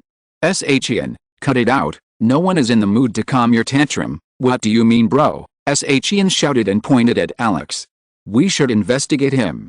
There's no way he could become that powerful, and if he was alive then what the hell was he doing when our troops were dying? If you have that much power you should have stepped forward earlier, but you just hid in the hole waiting for an opportunity to come out and act like a hero." Alex raised his fist as he didn't want to waste time arguing but stopped when he heard a small knock beside him. Shyan froze for a moment as soon as he saw the figure. Jealousy arose in his heart at the sight of her. Alex looked back and saw Ria's disheveled expression. Her figure was drenched in blood and her body was shaking a little as if she had run into something horrible. "Ria, what happened?" Athena asked in a worried tone. "Nothing bad has happened so far." "Why is my heart screaming?" Athena muttered to herself. Ria struggled to take a step. Seeing this, Alex walked over to her and pulled her towards him to hug her. Alex, stuttering a little, Ria hugged him and cried, suddenly confusing Alex. It was a shaky voice with wet tears that made him tighten his arms around her. "Did something terrible happen to you? Don't worry, we'll get over it. We can talk about it when you calm down." "Yeah, wow." The shock was so great that Ria burst into tears. "Kiss me. Kiss me." Alex was caught off guard by Ria's words. Still seeing her pitiful state, he did as she told him. Ria's hand groped his chest and the next moment, Alex suddenly heard Christina's voice. Following the voice, Alex felt a sharp pain in his chest, and when he looked down he saw Ria's previous dagger, kiss of death, embedded in his chest. Alex's eyes stared at Ria, wondering what had happened. Even Ria couldn't believe what she had done and widened her eyes. One of her hands tightly grabbed the hand that stabbed the dagger to the point that blood gushed out from the arm. "No!" Ria screamed and her body shook and she jumped back in fear and a pale expression. Alex coughed out dark blood and saw dark-colored veins bulging all over her body. "No, Alex, my Alex, no, no, no, stop!" Ria moaned in pain and pulled at her hair in desperation, as if she had gone mad. "Alex!" Christina jumped up and held Alex, who staggered and almost fell. Athena shone light on Alex, but it was in vain as the wounds did not disappear. "How can this be? It's not healing." Athena twisted in shock and her eyes became watery. Sean and others jumped forward wondering what happened. "Ria, how can you do this?" Christina shouted as Sean's knights rushed towards Ria to restrain her. However, their bodies froze in the middle and a portal appeared behind Ria and two figures stepped out of it. Sean's eyes widened as he felt the fluctuation coming from them. Supreme Realm Expert, the entire space was enveloped by a strong pressure. Alex muttered as he tried to keep his consciousness from fading away. "What's going on?" The two Supremas held Ria as if they were going to take her. "Stop. What have they done to me?" Ria shouted, trying to push them away. "Alex, trust me, I can never hurt you. My body works on its own. I'm sorry, princess, we have to take you with us. Please understand that we're just doing our duty," one of the supreme-ranked experts muttered. "Princess, what princess? You're wrong, we're not." His words were interrupted by a light drain. "Who gave you the courage to wreak havoc on our territory?" Followed by the voice, countless dark figures appeared in the sky. The sky began to rumble as if it was going to break, unable to bear the pressure of the gathered individuals. The pressure that bored everyone disappeared with his appearance. "The human Supremas do not interfere. We swear in the name of our gods that we will not harm anyone. We will simply take her and return in peace. We do not want any war or bloodshed, and if we don't agree with you," a figure's cold voice echoed in everyone's ears, "then there will be a bloodbath. If we fight here, you know better than anyone that the princes of Kinley will die along with their troops after the battle. Will you be able to bear the consequences?" Alex, who heard all of this, tried to stand up. "Please help her, I'll owe you a favor." Alex said, trying to suppress his pain. Since they're taking her away, she can be very valuable to them. We can't allow them to take her away, so I ask everyone to stop them from taking her away, please. Puff. Alex's condition worsened as a sharp pain assaulted his mind, causing his vision to go dark and the flesh on his chest to begin to rot. Damn it, Athena gritted her teeth and applied a healing spell. It's not working, Christina muttered with a panicked expression. Athena bit her lips, feeling her helplessness to heal him. Seeing that this didn't work, Athena pressed her palms onto his chest and poured out a greenish light. Christina's eyes widened as she saw Athena using her life force to heal Alex. To the Supreme, it was a trivial thing as they had lived for countless ages and had seen many people die. Still, Alex's words caught the Supreme's attention as her words were somewhat correct. Since the other party was making a move, she might prove to be an important asset. After pondering for a moment, they looked at the battlefield after coming to the same conclusion. We will live with the right to decide before the princes since they are the ones who represent us. His speech hadn't even finished, when Shyan raised his voice. I reject it. I don't want to take that risk for her, I think the same too. The single life doesn't take priority over a million. I have no right to put others in danger just for her, who means nothing to me, William said. Me too, Hex finished in a single sentence while giving Raya a complicated look. After this everyone looked at Sean, who simply stood there blankly. He looked at Alex, who had fainted and was bleeding profusely. Does my opinion matter? The majority is already against it, Sean said through gritted teeth. It's decided. Goodbye. Raya, who was held by them, was crying and begging them. Please, I beg you, I will go with you and do as you say, but at least save him, don't kill him, Raya screamed and, kneeling on the ground, she hit her head against the ground. Please let him live. The two people looked at each other for a moment and spoke. He won't die nor will he wake up again. Only those who have the power of darkness could resist it, but at least he won't die. Now let's go, princess. Many people are waiting for you. With that, the two people pulled Raya and her figure disappeared behind a portal. The supreme-ranked people sighed deeply and looked at Alex's figure. And then all the dark figures disappeared, leaving behind a gloomy atmosphere. If you're listening to this novel on a channel other than Fanfic World, it means they downloaded and uploaded it without effort. We cordially invite you to visit our channel, Mundo Fanfic Novelist. There you'll find the original version of this story and you can explore many other novels of various genres. We're waiting for you to immerse yourself in a world of incredible novels. Chapter 484, Invisible Memories. A blurry scene of Raya kneeling on the ground while sobbing was the last thing he could make out before he lost all sense of the world. It was as if everything in the world had stopped and disappeared, leaving him alone. Darkness enveloped his vision once again. With complete darkness all around, he could feel his body floating without any resistance. This had happened to him so many times that he was now strangely familiar with it. Every time he passed out after overexerting himself, he would fall into an endless abyss while a certain memory deep within his heart resurfaced or he met someone. And although his consciousness was blurry, the scene of Raya being snatched away before his eyes forced his consciousness to remain awake in the void. And then a bright light exploded again, covering everything. Horizontal ellipsis. Alex opened his eyes and was startled by the bright flood of light that almost hurt his eyes. He rubbed his eyes as he wondered what kind of light it was, as the light that emerged from the godless appearance was mostly made of mana, which is rather subtle and refreshing. Alex, who was rubbing his eyes, was suddenly assaulted by the pungent smell of disinfectant that made him nauseous and was followed by a beeping, mechanical beeping sound that echoed in his ears. He slowly opened his eyes, squinting in an attempt to focus on the blurry images before him. A splitting headache that seemed to split his mind came out of nowhere. He leaned his hand on the wall to support himself. Alex held his head with another and took a deep breath to look around, but as soon as he tilted his head, his body froze like a statue. A cold sweat poured from his head and he looked around as if he had gone mad. This can't be. He glanced around the deserted blue and white hospital as doctors hurriedly attended to patients. What's going on? Alex asked with a dumbfounded expression and stared blankly. He found himself in front of the blue door on which the chamber number 225 was printed. Alex's hand, which was resting on the door, retracted and he took a step back. No, it can't be. Am I in a dream world, or has someone attacked me by entering my memories, or did I go back in time? Alex's head spun for a moment as countless unfortunate scenarios surfaced in his mind. Trying to firm up his suspicions, Alex gathered courage and thought about facing the nightmare that was behind the door. It clicked. He opened the doorknob and entered. Alex's heart nearly stopped when he saw the figure lying on the bed. The woman on the bed seemed to age greatly and looked quite old and frail. As her heart beat stubbornly in her fragile chest, her skin looked so weak that it could break with a simple touch. Even with her haggard appearance, supported by the machines, she still looked quite beautiful. Her eyes wandered out the window with a vacant expression that seemed to have lost all the emotions a person has. Alex felt like his heart was going to burst into pieces.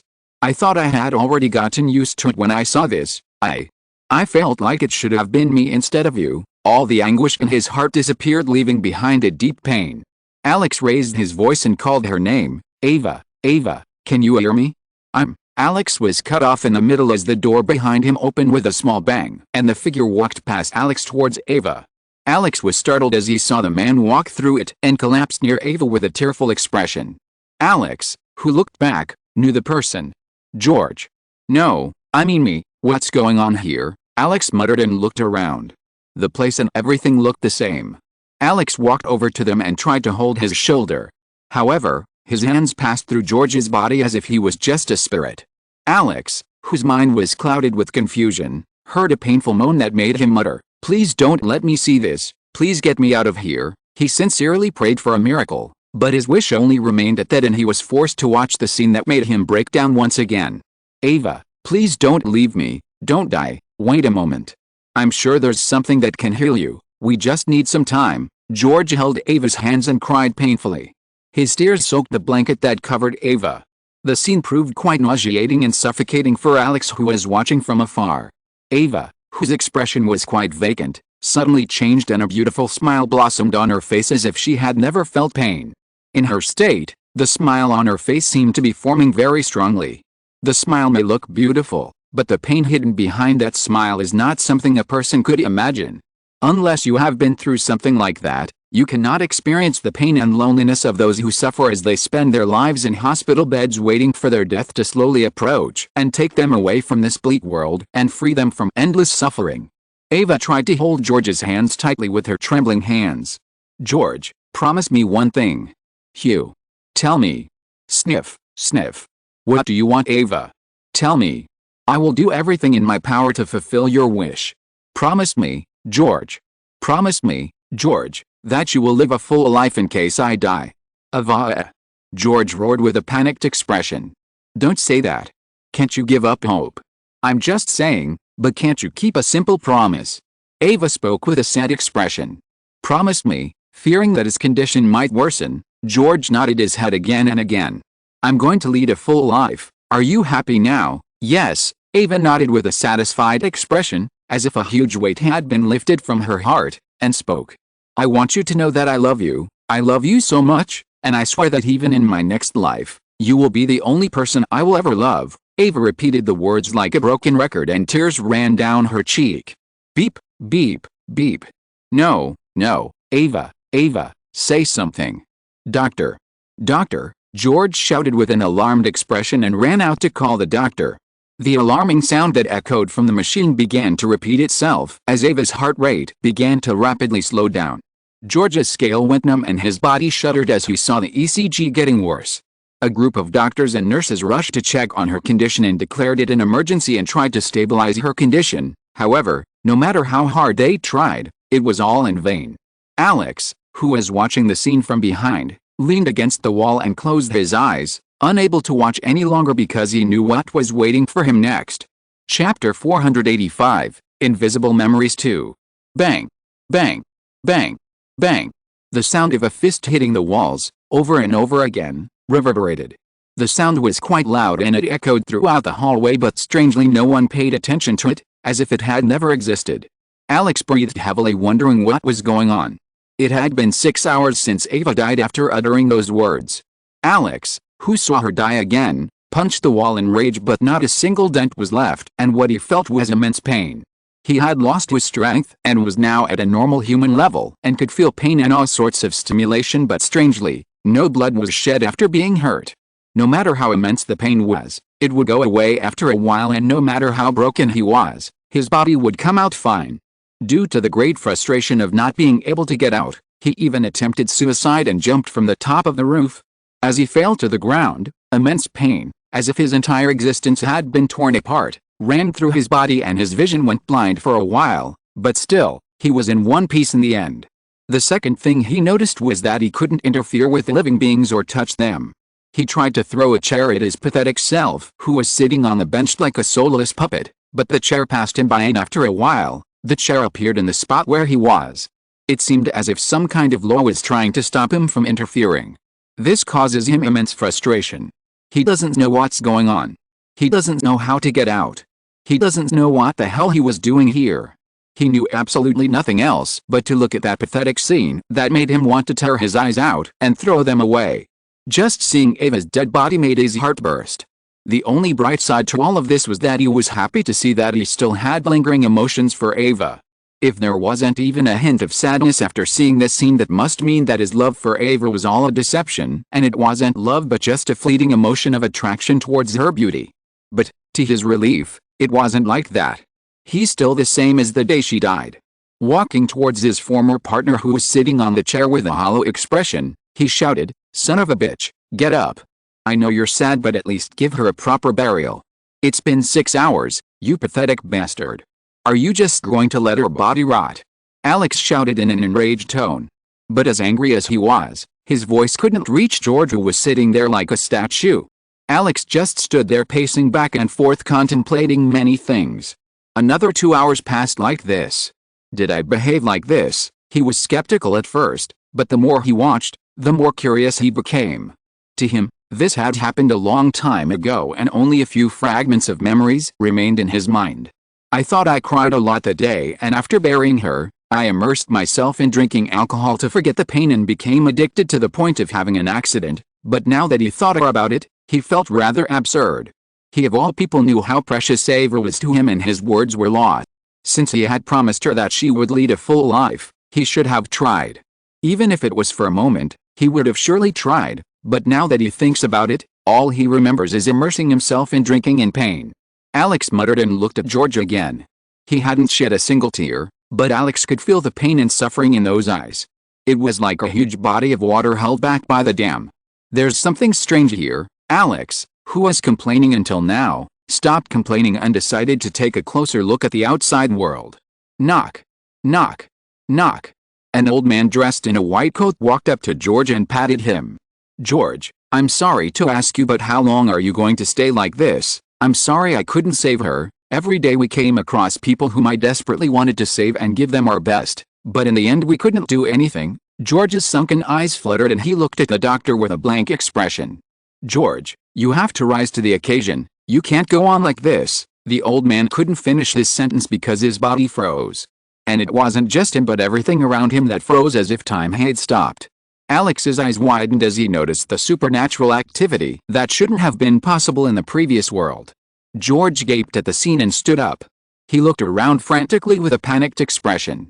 At that moment, like a whisper from the devil, a few words echoed in George's mind that were also heard by Alex. "You want to save her? I can bring her back." "Who are you?" George spoke with a nervous expression. "I'm telling you, if this is a joke, I swear this won't end well." "This isn't a joke. I don't joke about such serious matters as death. If you want to say something, go ahead. Where are you hiding?" As George roared in anger, the space in front of George fluctuated and a dark-haired, pale-skinned man appeared. His face was covered in dark, misty fumes and he was dressed in a fancy outfit. George screamed in pain as he witnessed a horrifying scene, causing his scalp to tingle. He staggered backwards and almost fell to the ground. As the man began to walk forward, George crouched backward slowly.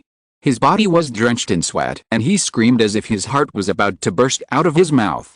George, whose body was trembling crazily, finally stopped as the man waved his hand. Suddenly, George felt his nerves had automatically calmed down. "What did you do to me? Have I calmed you down, George? My aura makes others tremble. I hid in everyone's shadows waiting for the time to come. I am the god of death." George, who heard his words, felt the world spinning around him and suddenly lost consciousness because his brain could not cope with the man's sudden appearance. Meanwhile, Alex, who was standing there like a statue, could feel the terrifying aura of that man that was turning his leg into jelly. His presence was similar to that of the devil, but the man seemed to be more terrifying than the devil. Alex's mind might still be fine, but his body, which had returned to normal, was shaking heavily. Alex looked at the man from behind and could see through the mist. Behind the mist was the face of the man with the black pupils, and Alex could feel the pupils of the man's eyes slowly leaning towards him. There was a small smile on his lips as his eyes matched Alex's. Chapter 486, a test to bring her back. George's entire body twitched as he fainted from fear. After a while, George, who was slumped on the ground, opened his eyes and rubbed them. His body was still shaking, thinking about the horrible feeling he had just gone through. I think I'm going crazy. I'm already hallucinating weird things. I don't know what's going to happen to me. It's not an illusion, nor are you hallucinating. A sharp, cold voice rang in his ears and he looked ahead with wide eyes. Kayak, he shouted and looked back at the man who introduced himself as the god of death. That means you're the devil. Are you trying to do something bad to me? Do you want me to commit evil deeds and exchange souls? George lost his mind and screamed like a madman as he remembered all those stories about the devil. You're MMMMMMM. George's lips suddenly closed. God of Death stared at George for a moment. George, who was unable to notice the man's expression behind the dark mist, wondered what was going to happen to him. All he could think was that his mind was going crazy. Stop blabbering. I'm not going to do any of that stuff you're thinking of. My job is simply to oversee the deaths of people and punish and torture some souls, which is already tiring enough. I don't have time to play the villain, nor am I bored enough to corrupt humans into doing evil deeds. The god of death spoke and stopped George from shaking violently. Now listen to me carefully. I'll give you a chance to live your life with her, the god of death muttered and snapped his fingers.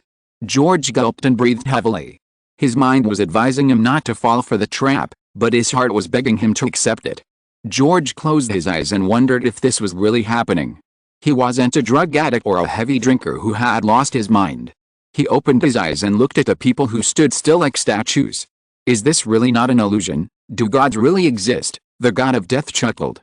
You worship us and ask us for help when you're in trouble, and when we finally listen to your prayers, you doubt us. Looking at him with a skeptical eye, George tried to calm himself down and think as rationally as possible. He didn't think he had anything precious for the god of death to appear to him personally. Why me? I mean, hundreds and thousands of people die every day. Why am I the only one who is given a chance? George asked with a confused expression. You will know this in the end, and I promise you one thing, there is no benefit for me here, nor am I thinking of making you my pawn. Now decide. I don't have much free time to play with you. Making his decision, George looked at the god of death. After all, he didn't have much choice. Every time he looked directly at the god of death, his body would shudder a little, but it was still better compared to the time when this person appeared. Let me tell you one thing, no matter how desperate I am to revive her, I won't do anything suspicious that will harm any living being. I met Ava, and if she finds out that I was resurrected with despicable means by me after committing many atrocities, then she might not accept it. If she comes back to life by committing a bad deed, she might commit suicide. I like your spirit, George, the god of death said and waved his hand. And by the way, if you decided to abandon your humanity and kill innocent lives to bring her back to life, you will fail. This was also the first part of your test, a representation of your inner heart, but thankfully you easily overcame it. Then, let's begin for real. Space distorted and everything slowly began to blur. Dark energy radiated from all around and everything turned dark. As everything turned white, Alex, who was watching the scene with curiosity, felt his body freeze, and suddenly his body was enveloped in darkness, restricting his movements. Alex struggled to break free but couldn't. What's going on? Why don't I remember any of this? Did this really happen, or is someone manipulating my memories? Alex spoke with a grim expression. Unable to do anything, he can only watch all this helplessly. In fact, after Ava's death, this was the second time he felt so helpless and powerless. George, who was standing in complete darkness without being able to witness anything, heard a voice full of majesty. If you want to keep her, you will have to go through this test. Go up the stairs that appear before you. Swish. A 10-meter-long golden gate was formed, and the two doors separating it, tightly closed, opened. The sliding door had no ornaments or beautiful decorations and was only filled with golden colors. As the golden light dispersed, George felt a chilling sensation pass through him. With a small gust, a staircase of golden austerity unfolded before his eyes and extended upward without end. I'll be waiting for you upstairs. You just have to meet me face to face. And you also have to carry the coffin with you." Thud.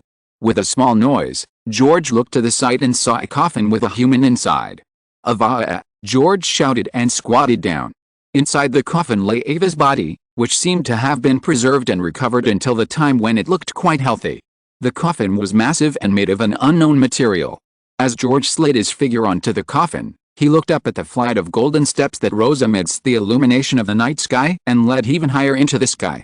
These stairs were set at a 45-degree slope, and with a steep incline, the stairs extended high into the sky, with no end in sight. George's expression turned grave and he clenched his fist. "Is this a joke? How can I climb the stairs that seem to stretch into infinity? As a human, his strength has a limit. He needs food and other things to gain energy, but in this pitch-black space, where would he get the energy from? Moreover, climbing up while carrying the coffin is quite an arduous task.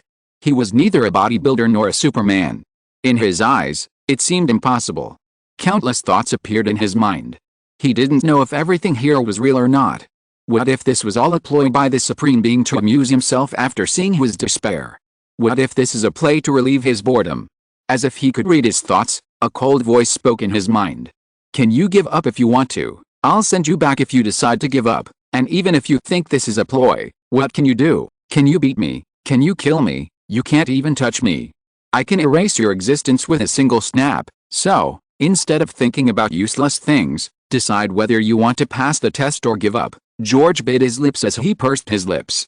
It was fine if the being kept its word if he climbed the steps and passed the test, but he didn't want to be a part of any ploys or games.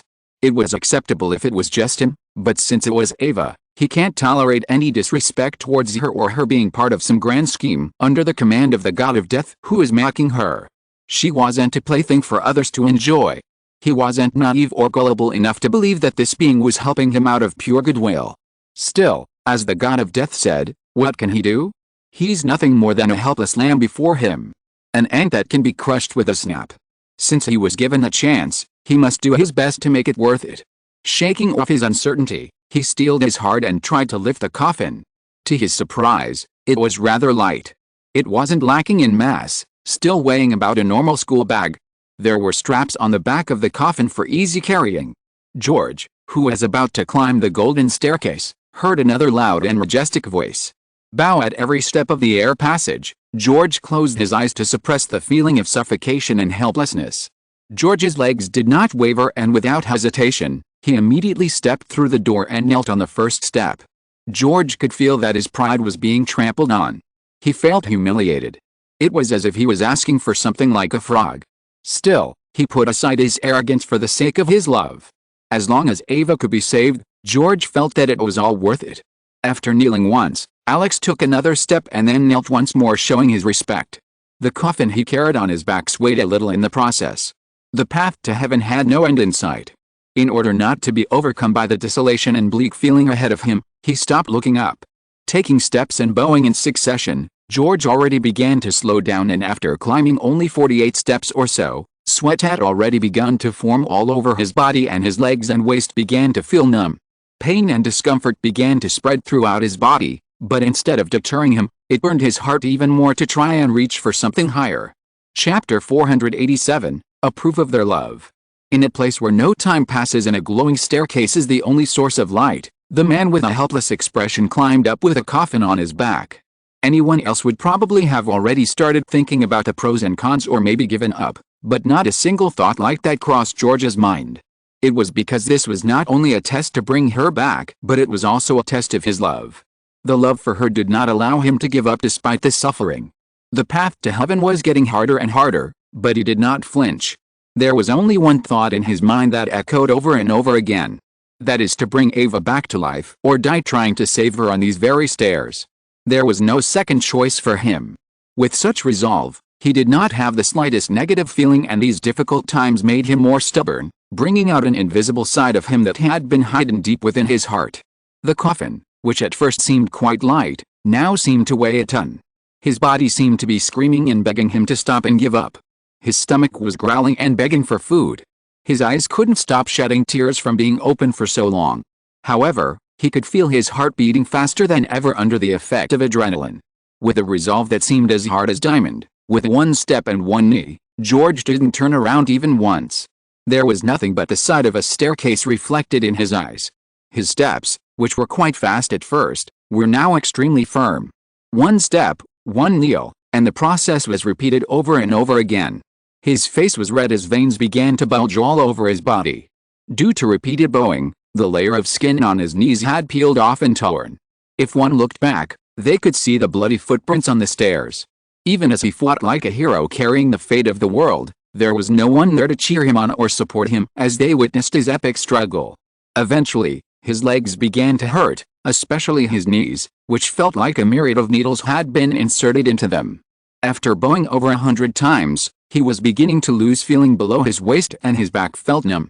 At first he thought he was just feeling it, but now he was sure he could feel the weight of the coffin. Perhaps it had been made light to give him hope that he could climb, but after just a few steps its weight had suddenly increased in the middle. Without it, he would have been able to climb over 300 stairs and would be able to move faster and without restrictions, but nothing was easy. Since the reward for passing the test was something that couldn't be imagined, the difficulty in overcoming it could be quite high. Perhaps many were given the chance to go through this and became a source of amusement for that god of death. Perhaps no one has ever passed this test, though perhaps he is the only one who is attempting to do something impossible.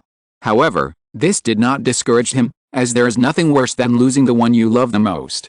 People say that the heart is the source of all kinds of emotions. His heart had been with Ava, and when she died, she had taken it with her. As if to prove this to be true, the fear of dying did not scare him. But he did not stop. In the end, the pain in his body could not affect his will in the slightest. He took firm steps in the process of moving forward and kneeling down. The pants on his legs were already torn, and with every step, blood kept falling from 2 places, but as he got higher, blood started to fall from his forehead as his head hit the stairs. Looking at the scene, Alex, who seemed to have turned into a blurry figure, started to scream. Enough, give up. There's no need to suffer. Alex didn't know what was going to happen, but he knew that the result was death. In the end, you will die reincarnated, you will meet Ava. Although it will be in a different form, you will meet her. Alex felt tears coming out of his eyes. His lips dried up and he started to scream, hoping that his voice would reach past him. Don't listen to this son of a bitch. You're just a mere human. You can't pass this cruel test. Even I might fail if I were in your situation. Besides, who knows if that bastard would keep his promise. At that moment, Alex only wanted one thing, which was to tear the god of death apart. No matter the price, he wanted to kill the god of death who was toying with him. However, no matter how much he screamed, his voice did not reach George, who continued to climb relentlessly. It seemed as if a profound force was supporting his gradually weakening body. His body was swaying and was already on the verge of collapsing, and finally, with a loud bang, his body suddenly fell to the ground, violently smashing the stairs to the ground. But his left arm still grabbed the bottom of the stairs so as not to slip. Blood covered his entire body, and his face was full of lumps due to repeated falls down the stairs. His body trembled violently, and with a violent contraction of breath, he barely managed to shift his position and fell back down with a crash. But this time he didn't go any higher, and his vision darkened slightly and he fell unconscious. A few hours later, his body shook slightly, and using his arms to support himself, he slowly stood up. Stopping for a moment trying to control his resisting body, he barely managed to get up. Once again he took a step forward and bent down again. In an instant his blood covered the entire new staircase. Without rest, he continued to advance along the path. Either he dies here or he brings her back. He climbed a few steps and fell again, collapsing on the ground. Soon he climbed again and fell unconscious. He collapsed again and again and then got up to continue the process. Alex had already closed his eyes trying to avoid looking at the scene. He didn't know how many days had passed, but George's body, which was full of vigor at first, had softened into a thin figure. His face had become hollow and he looked like a zombie. The dress she was wearing was loose as if she had lost tons of weight. And finally, after an unknown amount of time, she fell without getting up, and the body that until then had been breathing finally seemed to have stopped breathing, signaling the end. Chapter 488, A Glimpse of His Past Self. It was a heartbreaking scene that could break one's heart, especially for the person who had gone through all that. Countless emotions surged in his heart, making him unable to think clearly. Watching the life of his past self fade away, Alex closed his eyes. George's figure and everything around him disappeared. Space twisted and retracted, and the next moment, Alex, who was frozen like a statue, finally gained his freedom. Alex, whose legs felt weak, fell to the ground with a pale expression. As everything disappeared, leaving him alone in space, he heard a cold and majestic voice. The test was never meant for you to pass. The higher you go, the more stairs will appear, making them endless. Alex raised his head and stared at the person while laughing like a madman. So, God of Death, did you enjoy the show? You might have a great time watching me desperate, giving us a hope that was never there from the start. You are truly a great god. Alex gave a clap and applauded. So what now? What are you going to do now? Do you have any other tricks to make me suffer? The God of Death smiled and walked towards Alex. His eyes stared directly into Alex's.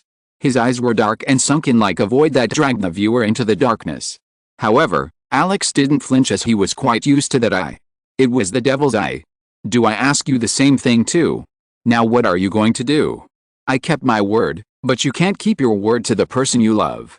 Even if you have strength, you can't do anything. You're a wimp. Alex frowned upon hearing his words and asked with a confused expression. What do you mean?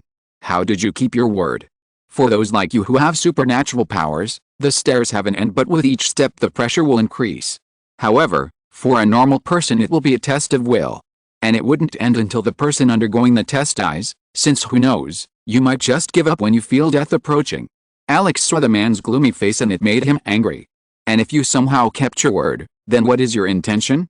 What kind of string are you trying to pull? The God of Death shook his head and spoke in a low voice. The first thing is that this entire world is a memory that I locked away after fabricating your memory of the final moments that put a great strain on me. Unless you have the strength to access it, you cannot access this place. Secondly, I think you are right. I did not help you with good intentions, but that does not mean that I had an ulterior motive. There are thousands of people like you who have a more tragic past than yours.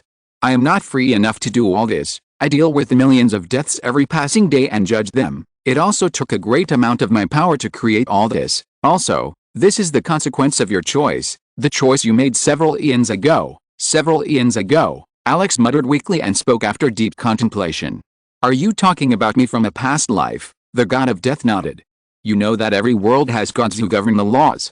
Since the laws are inflexible, the world needs our presence to implement and make them flexible. And since beings like us exist, it is only natural that there are people who want to harm and upset the balance by wanting to control the world. Alex's eyes widened and he said, that means that Earth also had powerful individuals before. Yes, Earth had a variety of strong species who wanted to take our position. When the Earth was in trouble, a group of people rose up to protect humanity and you were one of them. You could only use fire elements unlike others who could use spells of various elements, and you were considered trash, but you mastered that element to the absolute limit.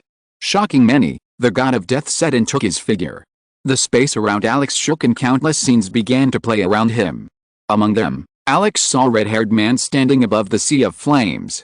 His presence was as hot as the sun that it caused many to flee in terror. He stood alone against a massive army filled with strange creatures that Alex had never seen before, and in the end burned everything to ashes. Alex felt a little nostalgic as he watched the scene. You rose to the position of Flame Emperor and together with others dealt with the crisis. The battle took a heavy toll on this world, causing it to be on the verge of collapse, and after that, with everyone's agreement, it was decided to use every bit of mana to fix this. That's how this world ran out of mana, and without it, no strong person would have been born in this world. All the mana was concentrated to prevent the world from dying. Eventually, the life of this world spread out, and the world expanded into the hollow space. Alex was shocked to learn that there was a backstory to his previous world. Most of the people died, and those left alive decided to give up their power. After everything was over, God decided to reward each person according to their wishes, but out of all of them, you were the odd one out. Everyone wished for various things. There were also few who asked for permission to travel to other worlds or extend their life. However, you especially asked me for a contract. You were quite clever at the time. I have to give you that. I know. Who knows, maybe after a while, you'll turn around. Alex sneered.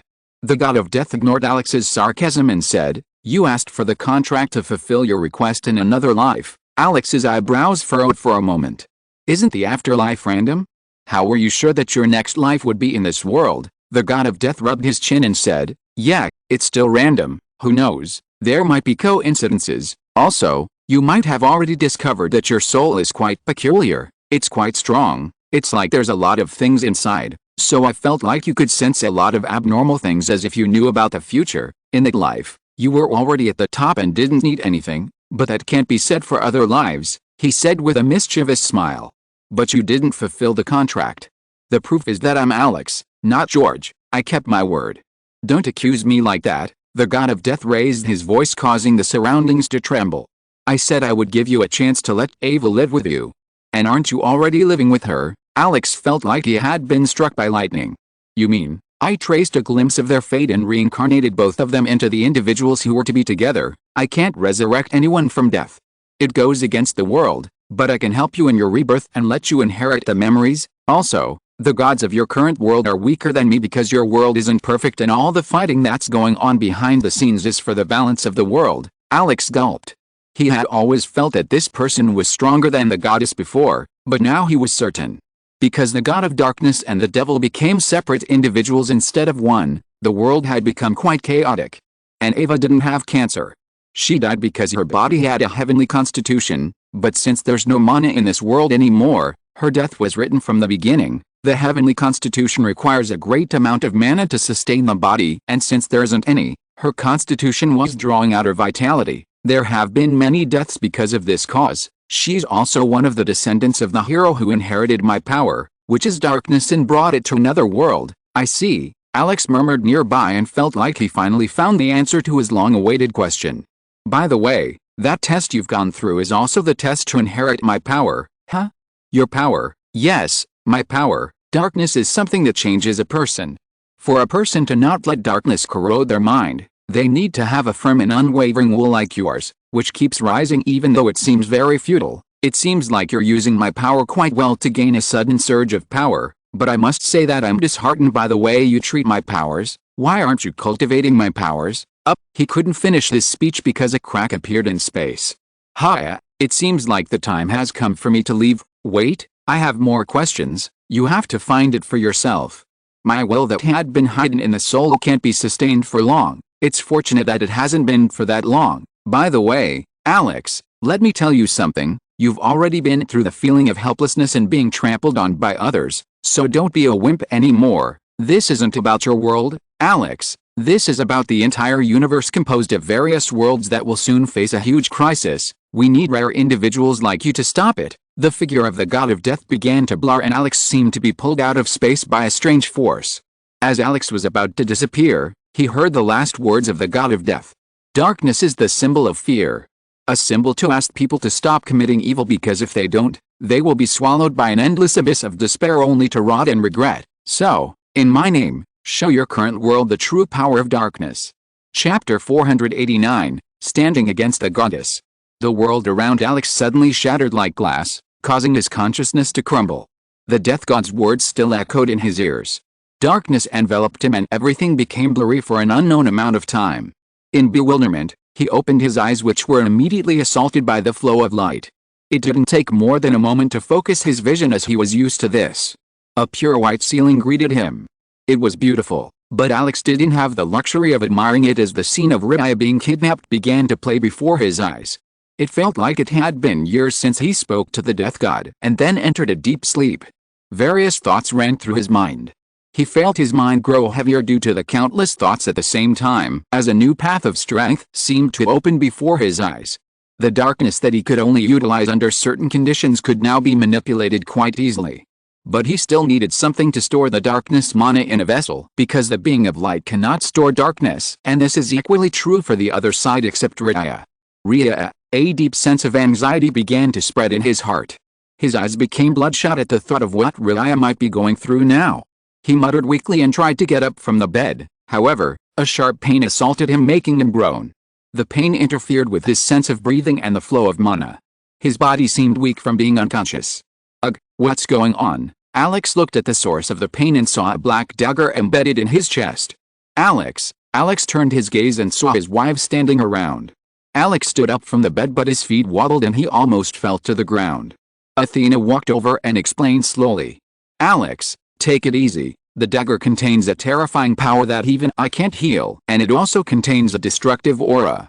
The dagger is deeply embedded in your heart and I'm afraid that if I pull it out, you might die. It's devouring your light aura and since it's close to your heart, it's trying to corrode your mana heart rendering it useless. I've tried my hardest to heal myself but I can't. Please forgive me for my incompetence, Athena said with a guilty look. Alex looked at his wife's disheveled expression. Normally he would try to appease them but his restless heart wouldn't let him. Athena's worried voice echoed in his ears, but he turned a blind eye and spoke with a solemn expression. What happened to Ridaya? Is there any news about her? An awkward atmosphere reigned in the room. We don't know anything, Yvonne said, gathering her courage. Alex closed his eyes and asked, what's the recent situation? Tell the truth about what happened after the war. Catherine explained to Alex what was going on. Alex's eyes widened in shock as she learned that he had been unconscious for a month and taking advantage of that opportunity, a lot of negative propaganda had been spread around him. Since Alex has shown what he can do, many people have already started moving to keep him under control. It all started with Shen, but SHN added fuel to the fire by trying to distort the news. Naturally, Alex was considered a war hero, but some people tried to distort the truth. Christina also informed him about what happened during the war and after he fell unconscious. Ridaya, who was dragged away with a tearful face, collapsed before leaving, after which the powerhouses from both sides left. Hearing that Ridaya was kneeling on the ground and begging for his life, she clenched her fist. Also ill. Catherine stuttered a little as she noticed Alex's cold gaze. Alex, a few days ago, Leonhard was attacked by a group and Mordork was injured. There was a legendary ranked enemy but fortunately he didn't kill him. Troops from neighboring countries are also moving towards Leonhard. They are not attacking us and I sense that they have instructions to harass us.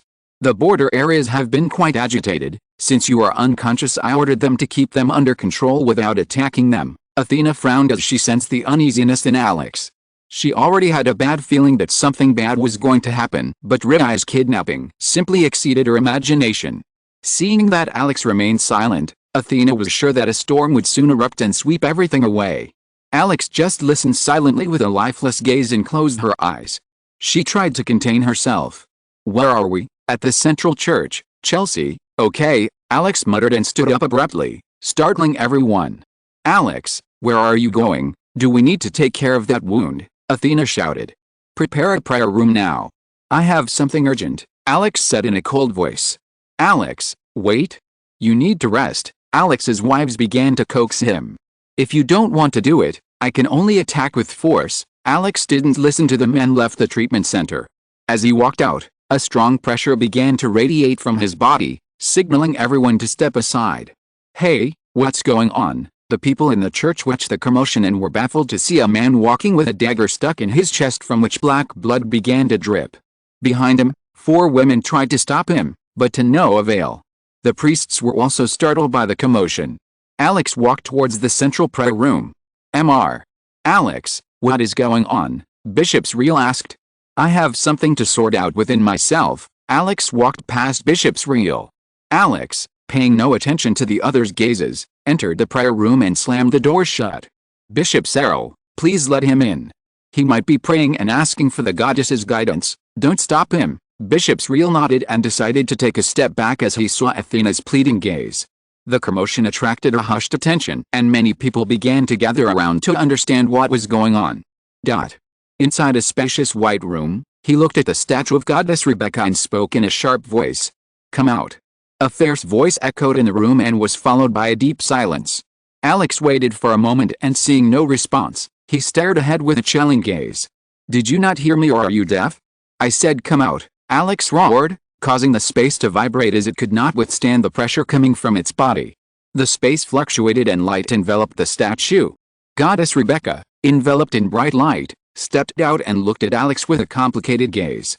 Alex got straight to the point and asked, where is Ridaya? I know you know something.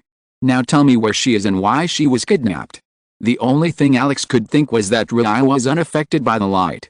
She is a perfect being who could utilize both types of mana. But the vague memory of Ridaya being called princess made him wonder if there's more to it than meets the eye. Alex, you should calm down first.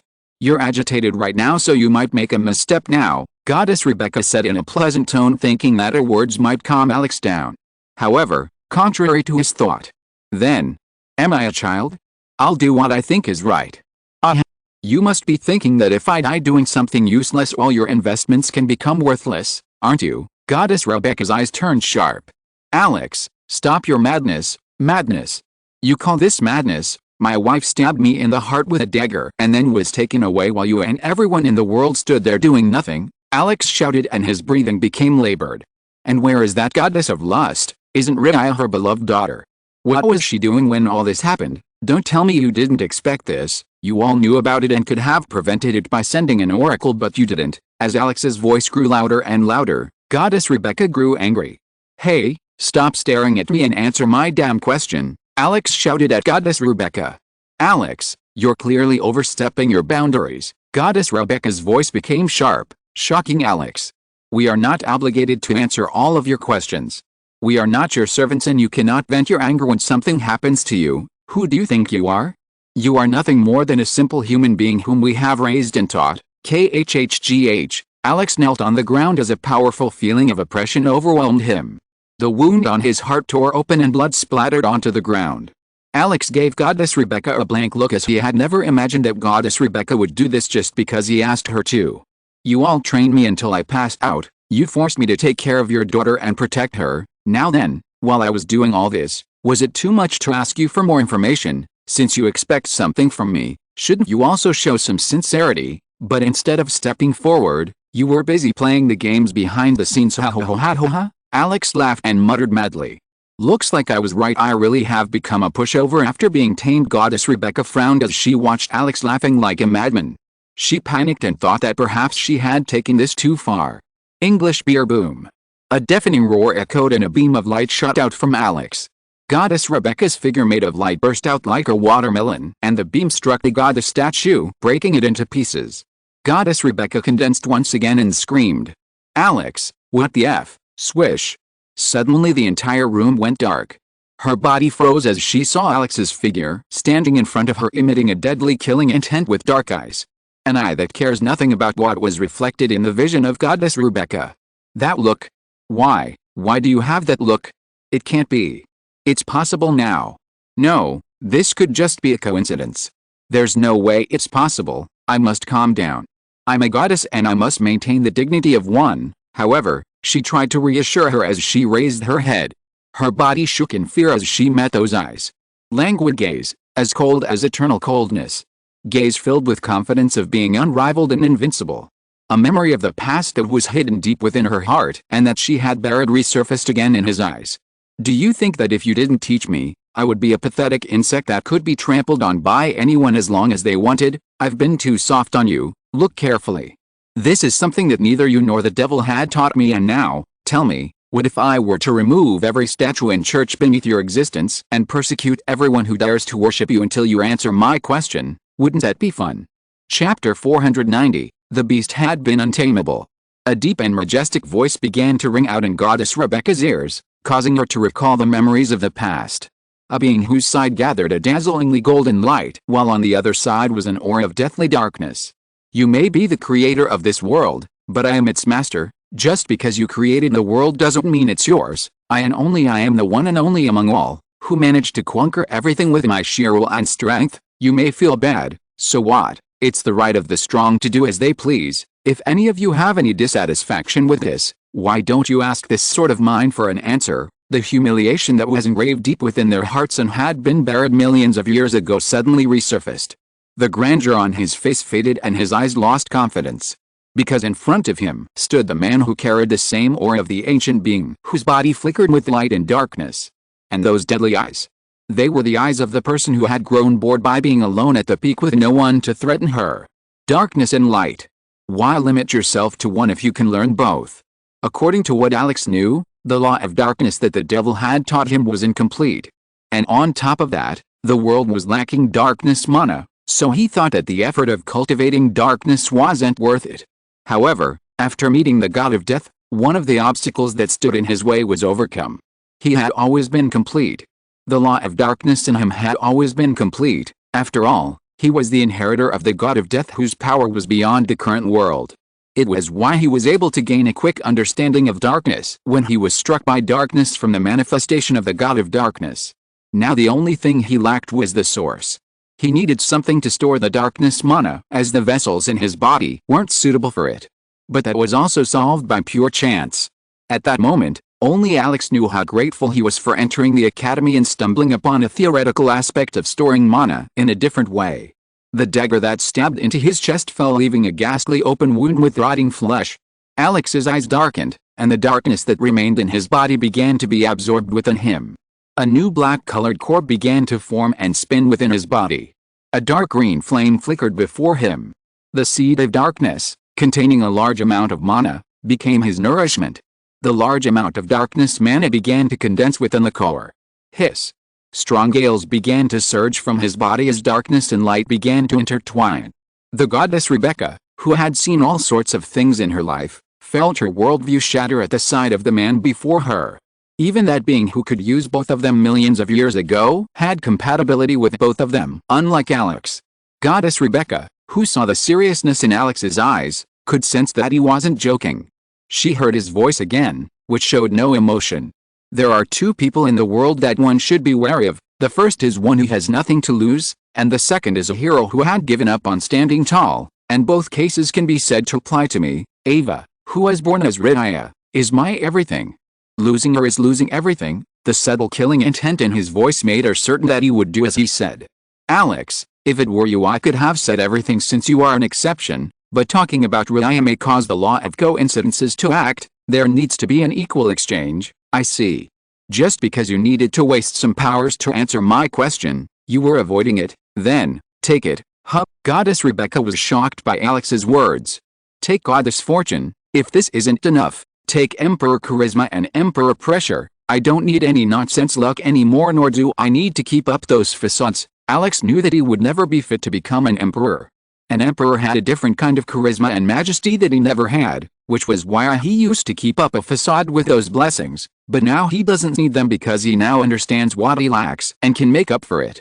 Take this power back and in exchange tell me where Ridaya is. Goddess Rebecca looked at Alex with an inexplicable expression. Seeing her determined look, he closed his eyes. Okay, Alex's body flashed and a small orb flew out from his body. Some of the blessings that were given to Alex were taken away. Dark Realm, she's there. She's alive, but since it's outside of our jurisdiction, we don't know how things are there, but if our guesses are correct, I don't think any harm will come to her. I can infer that. Since they addressed her as princess instead of harming her, they will try to control her just like they did to harm me. Alex spoke and turned around. Goddess Rebecca looked at Alex, who stood there silently thinking for a while and then turned around and walked towards the entrance. What are you going to do now? Goddess Rebecca asked with a surprised expression. I've let the weeds grow too long. Before I look for Ridaya, I'll remove them with tears. Alex spoke and walked back. Goddess Rebecca watched Alex fade away with deep concern. Those who lost could only know courage. Alex, who had seen Ava die before his eyes, now just wanted to spend his life with his wives until death. He doesn't want money, fame, or power. Unfortunately, fate had other plans. No matter what happens, there would surely be pests and insects that would try to bother him. His wife's presence had calmed the beast inside him, but with Ridaya's absence, he might have let the beast inside him out. If you're listening to this novel on a channel other than Fanfic World, it means they downloaded and uploaded it without effort. We cordially invite you to visit our channel, Mundo Fanfic Novelis. There you'll find the original version of this story, and you can explore many other novels of various genres. We're waiting for you to immerse yourself in a world of incredible novels. Chapter 491, The Beast Had Been Untamable too. The people outside could feel a chilling sensation running down their spines as they sensed something sinister appearing behind the door. People were startled and took a step back when the door opened, wondering what had happened inside. When Alex stepped out, those in front saw the broken statue, which shocked them. The sight of several people crowded in front was reflected in Alex's gaze. Athena's eyes widened when she saw that the wound on Alex's chest had healed. She ran up to her and asked, "Did the goddess heal you?" "No, she's useless." Athena stopped midway as everyone flinched upon hearing a deep, hoarse voice from Alex. Athena gulped and noticed the change in Alex. Previously, she had a bright, warm aura that masked the bloody aura, but now her body radiated a reddish-dark aura. His eyes looked cold without any hint of feeling, and she flinched back when those gazes fell on her. Alex looked at his wives who flinched at the sight of his murderous gaze. He gave a series of instructions that surprised them. "What about the goddess statue?" Bishop Cyril asked. "The goddess blessed so much that her statue couldn't hold up anymore." "Oh?" Bishop Cyril didn't know what Alex meant, but he sensed a hint of sarcasm in Alex's voice, and yet, seeing her gaze, he somehow accepted this. He frowned and felt that there was going to be riots throughout the city today. "What are you going to do now?" Athena asked. "I'm going to kill," Alex muttered, after which a heavy silence ensued. The moonlight shone brightly, and the only thing that could be heard were the soft moans of birds and other animals. Inside the second prince's mansion, it was a rather relaxing atmosphere. A room large enough to be called a banquet hall, with minimal furniture. In such a room a man sat on an antique chair while another sat on a couch.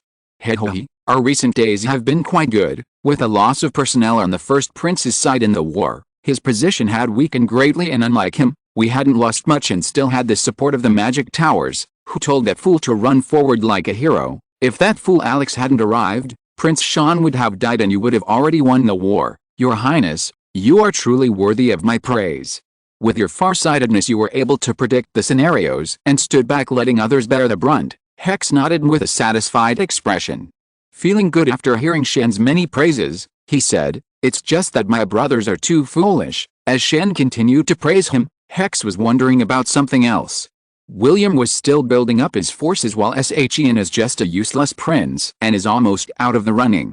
Alex, who had shown a great amount of power, had been rendered useless and was thinking of pressuring him from all sides.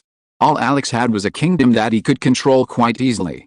He just needed to pull a few strings from behind and it would be over. He laughed as he recalled the scene where he was begging for alms and crying like a poor child who had his toy taken away. Alex and Ria might prove to be a danger to him in the future, but even this was already taken care of. According to Christina, he doesn't think she poses any threat. If these bugs try to sneak away, he just needs to smash them into the ground. Your Highness, since we have precious time, we should consolidate his position, Shen muttered. Yes, I've been thinking about it. We should take this opportunity and kill Sean. Before he can gather strength again, we'd better get rid of him. After him, we'll focus on William and Leia. Hex rested on his back and began formulating plans in his mind. Shen smiled happily as he thought of his prospect. Once Hex ascended the throne, his life would be filled with happiness. What a pleasant life, Shen muttered as he thought about the decision he had made back then.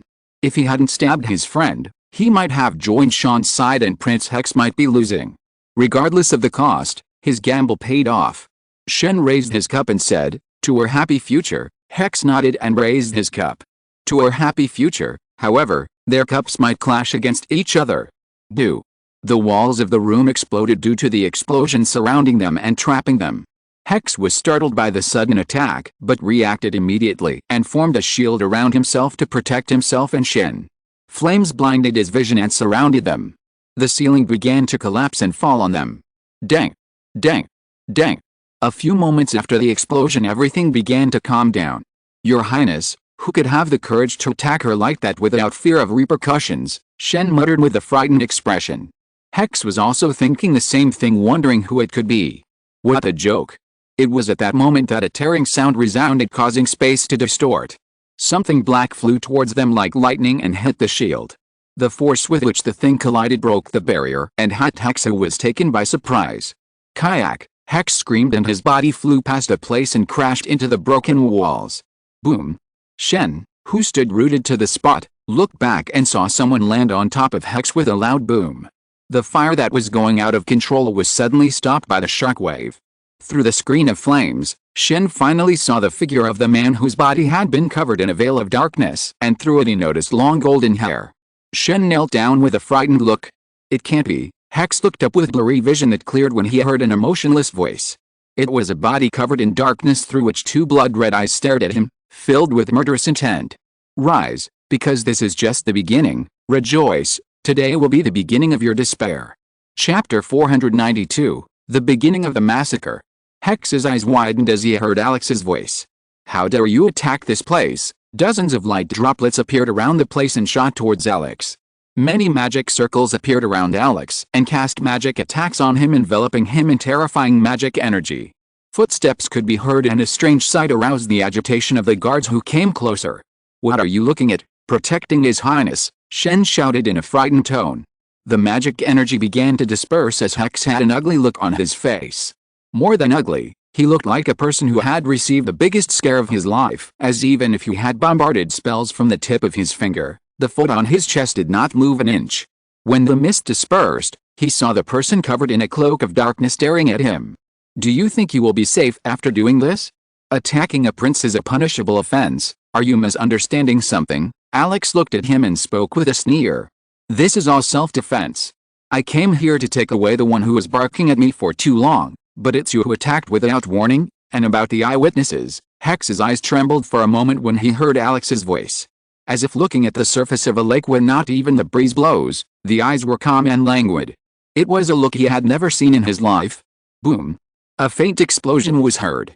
Alex's eyes slanted as he pushed the tip of the knight's sword behind his head with his finger and scanned everything around him. Alex, what are you? With the cold voice coming out of Hex's mouth after contemplating something, Hex looked at his subordinate. Kill him, bang. Alex snapped his fingers, causing the sword to shatter into pieces that blasted the person's head apart. Alex looked down and stomped on Hex's chest with great force. The entire floor shook from that point, causing the floor to collapse and Hex's body to hit the floor below, forming large cracks. The entire floor trembled and began to crumble, causing everyone to fall while those below were covered in a layer of rubble. Cuck, as groans echo around Alex, his figure slowly floats downwards. Dust and debris shook and scattered as a few figures shot towards Alex. The moment the knight's swords arrived right in front of Alex and were about to strike Alex's neck. Murder. A dark line was drawn before them. The heads of the knights who rushed towards them began to explode. Soon after, the bodies of the knights who lost their heads fell helplessly to the ground and bright red blood flowed out and stained the ground. If before Alex's attack could simply be ignored, this time there was no chance to reverse it. Like with the death of the people of Hex, either he dies here or he gets out of here, killing everyone. Looking at the room that was dyed red all around, Alex looked around and smiled. It's going to be fun. This is a conspiracy to assassinate a member of the royal family. The knights began to give in. With screams, many people rushed towards Alex. Scratch. A single line was drawn in the air and the knight's head detached itself from the body and began to roll. It all happened so fast that the voices of everyone who saw the scene stopped. No one could understand what happened, nor could they see any of Alex's movements. However, a warning bell began to ring in everyone's brains. As long as you got close to him, you were going to die. In the silence that was thus created, Alex shaved the hand that had cut off Knight's head as if nothing had happened. Where? One of the knights muttered, but his words fell short as his head slid down the body. Bodies began to fall one after one as Alex began to kill the knights one by one. Shen, who was at the back, screamed in terror as he looked at Alex cutting off heads and gave him a creepy smile. It was as if this was all just an interesting game to him.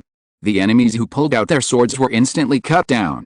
Stop! At that moment, a loud voice was heard as Alex tried to kill another one. Alex's hand stopped and he asked, "Who?" "I am His Highness of Hex's protector. Stop this madness and I will turn a blind eye to all of this. I am an imperial protector and an honorary knight," he said, trying to dissuade Alex. However, contrary to his thoughts, then, Alex's words baffled him and he shouted in anger. "Stop your pursuit and apologize to His Highness and retreat. I will let him go. For your contribution on the Western Front, I will not kill you." Hey, a creepy laugh echoed in Vic's ears, sending shivers down his spine. "Hey, you old fart, tell me one thing." Alex stroked his forehead with his other hand and asked, "Is there a naive word written on my forehead, or did you believe me gullible enough to accept your words? I will give you a chance. Throw yourself at my feet and I will spare you today due to your advanced age, you." Alex popped his head out of the knight's body as a sword charged at Alex and struck him. The sword thrown by Vic pierced through Alex's body, but Alex's body melted into the darkness and his body appeared right in front of Vic. What? Vic was a mythic-ranked expert, but he didn't expect Alex to approach him so quickly.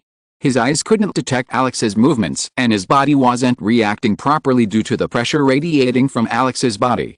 Vic raised his fist with a bewildered expression, but it was too late. Kuwak.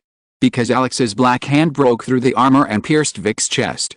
The light disappears from Vic's eyes as he stares at his pierced chest without being able to understand anything.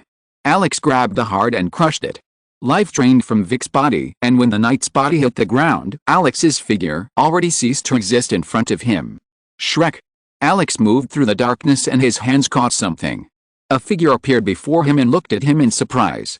Did you think I couldn't sense your presence just because you hid your presence? I'm an elder of the Wizard's Tower. Answer me. What? Did you enjoy the show? The man was startled by Alex's words, and seeing Alex's eyes he raised his staff to attack, but it was too late. Alex's hands pulsed with dark energy and moved like a ghost and broke through the barrier and held his face. Bang! Alex smashed his face, which exploded like a watermelon, and then Alex threw the man to the ground. After killing many, Alex's eyes land on the knight stuck in the corner as they trembled like scared sheep under the hunter's gaze. Behind them, Shen tried to hide as he crawled on the ground trying to get away. Alex walked towards them and a fierce sigh greeted them. I've overlooked your recklessness too much, but a worm is like a dare to wiggle on my back. I've been too lenient and thought it was a waste of time to deal with you, but seeing you repeatedly look for ways to die, I will fulfill your wish today. A cold and majestic voice echoed through the place, causing everyone to tremble. Swish! Darkness erupts from Alex's body. The knights, as a last resort, swung their swords at Alex. Alex simply raised his hands in response to the incoming sword, filled with aura capable of decimating any opponent. It was common sense for the knight's sword to break Alex's hands upon being touched. But at that moment, the sword touched Alex's hand. Tunga!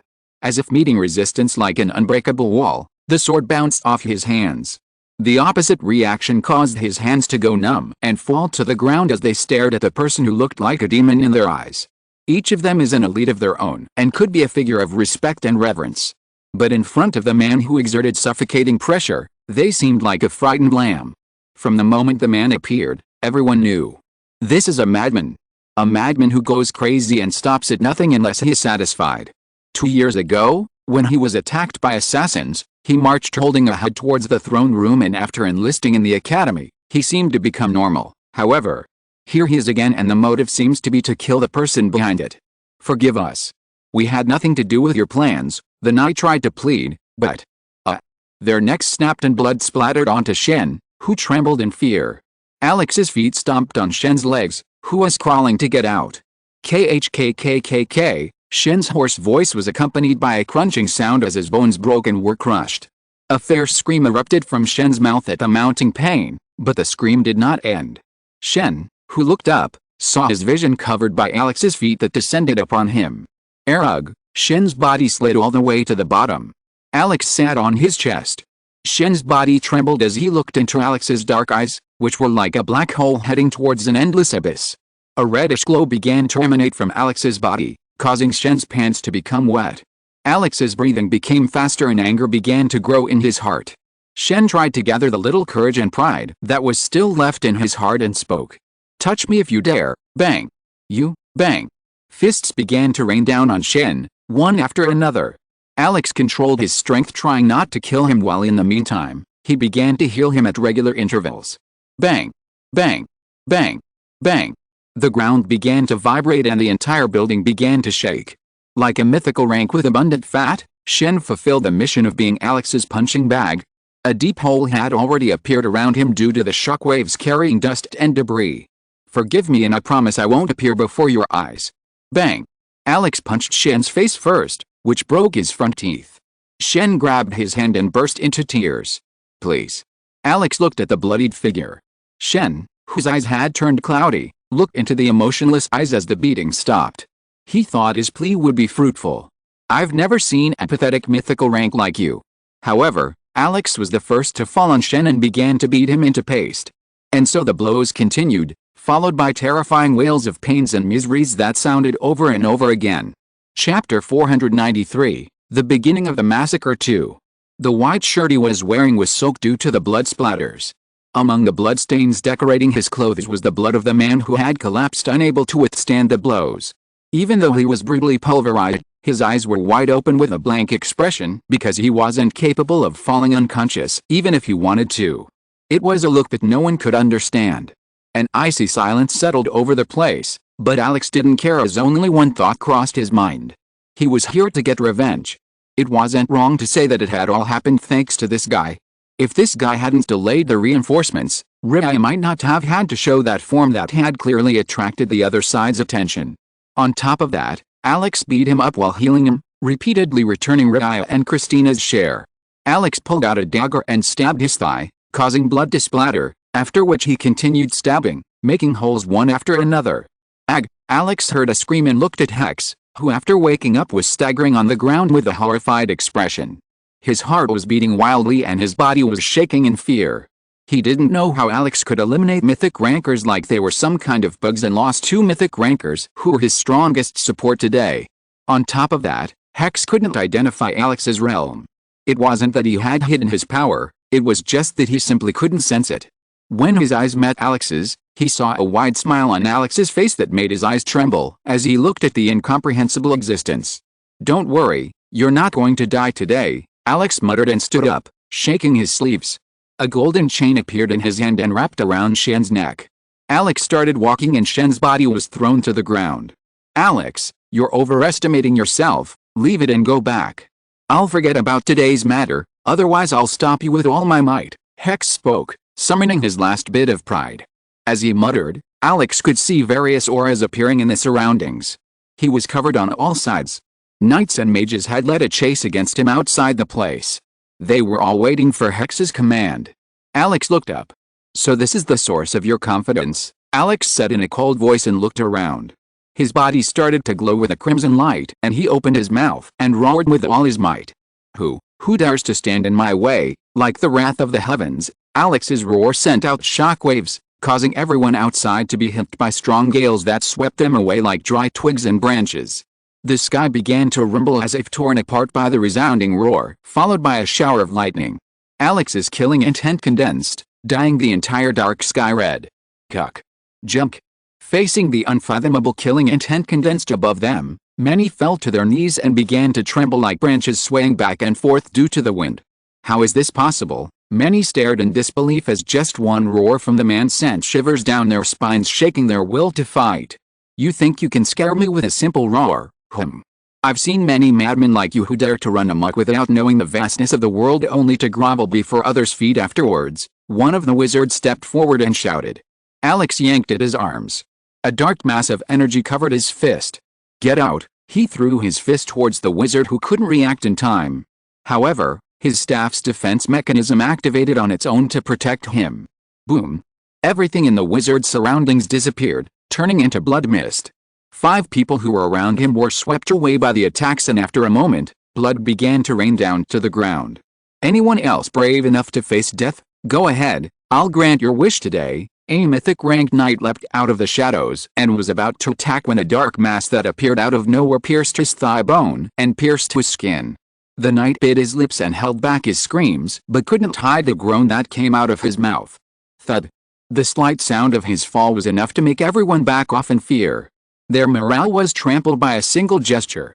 A mythic ranked knight couldn't react. What can he do? Alex shook Shen's body and the light from the chains enveloped him and lifted him up. "Get out of my sight!" Alex roared again with a massive amount of mana that blew up everything in front of him and started to throw Shen to the ground. The clothes on Shen's body, which were already in tatters, were torn to shreds, leaving him almost naked. Alex's figure fluttered and soared into the sky, dragging Shen along like a dog. The day had calmed down a few hours ago and the atmosphere was rather relaxing in Zenith, but it was interrupted by the sound of explosions that sounded one after another coming from the second prince's personal mansion that was just a few miles away from the royal castle. And when people heard about the cause of the explosion, they were shocked, but what happened to them next left them stunned. Along the way, a man whose white clothes were soaked in blood dragged a fat man across the ground. It was a show of brutality and disgust that should have made many look at the man with contempt. That would have been if the news of how Shen stabbed him in the back and tried to rip his head off hadn't circulated. A magic crystal showing all sorts of nefarious deeds committed by Shen had been spread openly.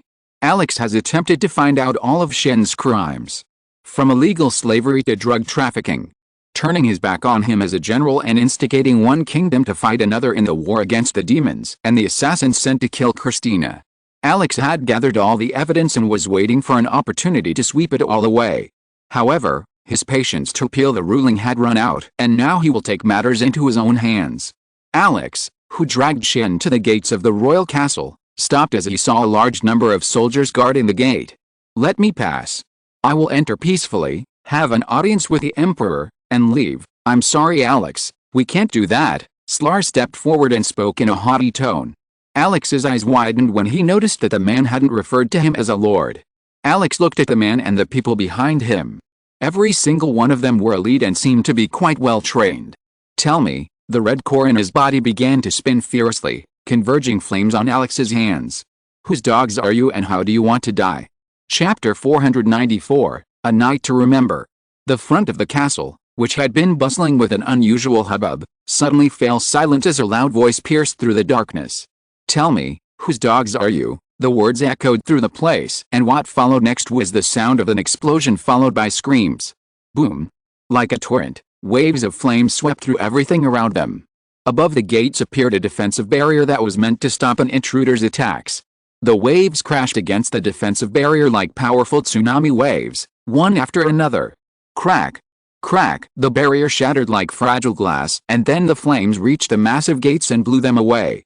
Swish! The entire layout began to burn, emitting dark smoke.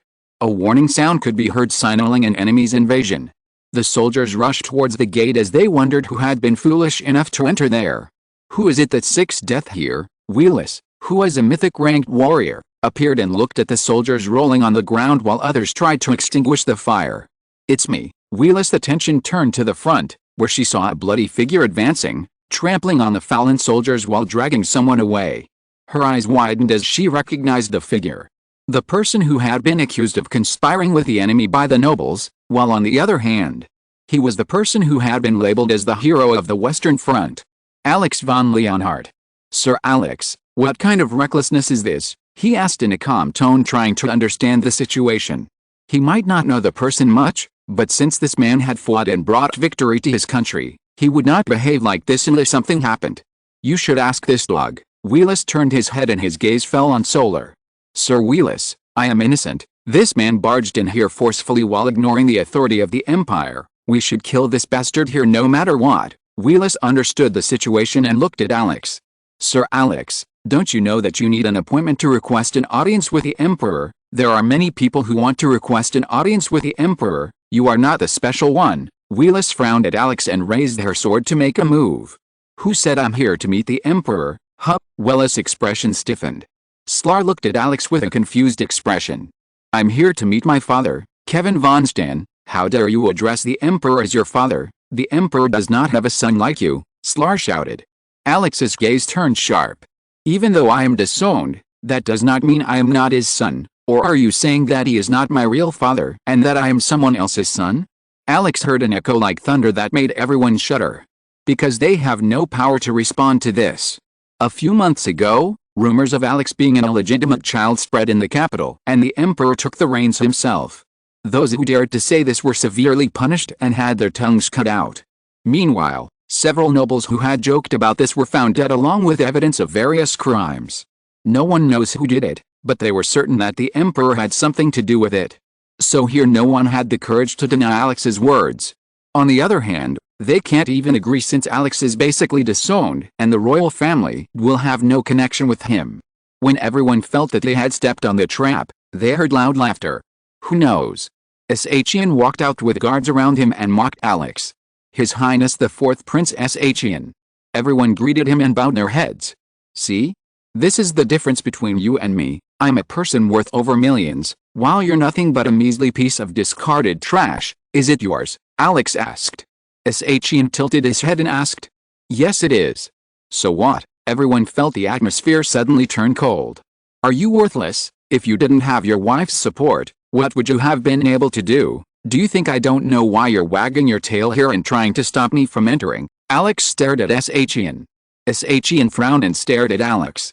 You're not just trying to protect Shen, but yourself as well. Their family was threatened by Christina's rising power, so they helped out as well and got a piece of the pie. When the war against the demons was in full swing, Yuan Shen asked the troops from the neighboring kingdoms to kill my troops and make it look like an accident. Alex spoke slowly but his words mortified everyone. Wheeless's eyes widened. Out of all the princes, she had never liked Sachian. Sachian's face distorted as her heart raced, but she was able to maintain a smile after thinking of a way to pinch Alex. Sachian walked up to Alex with a sinister expression and a hint of contempt flashed in her eyes. You only know how to bully the weak. If you had the strength, why didn't you protect Raya? Alice, what a poor girl. She might regret choosing an idiot like you.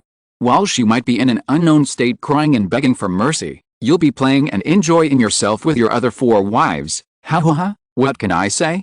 This is the result of your poor choice, Your Highness, that's enough. Wheelus tried to mediate between the two. What's your problem? Ian said with an amused smile. Laughter echoed in Alex's ears like chirping insects. Ian's words struck his heart and shattered it. His head and shoulders fell down. Alex didn't know where this man had gotten the confidence to stand in front of him. It seemed like he was confident that Alex wouldn't touch him since he was a prince, and attacking a prince was a death sentence. Unfortunately, if he had known that the guy in front of him hadn't just barged into the second prince's mansion, but had also killed many on his way, he would never have imagined provoking a monster. However, it was too late for regrets now, because today he will understand the meaning of touching the tail of a sleeping monster. Chapter 495, A Night to Remember 2. Ian laughed and mocked Alex, which also gave courage to his unrestrained soldiers to laugh and mock Alex.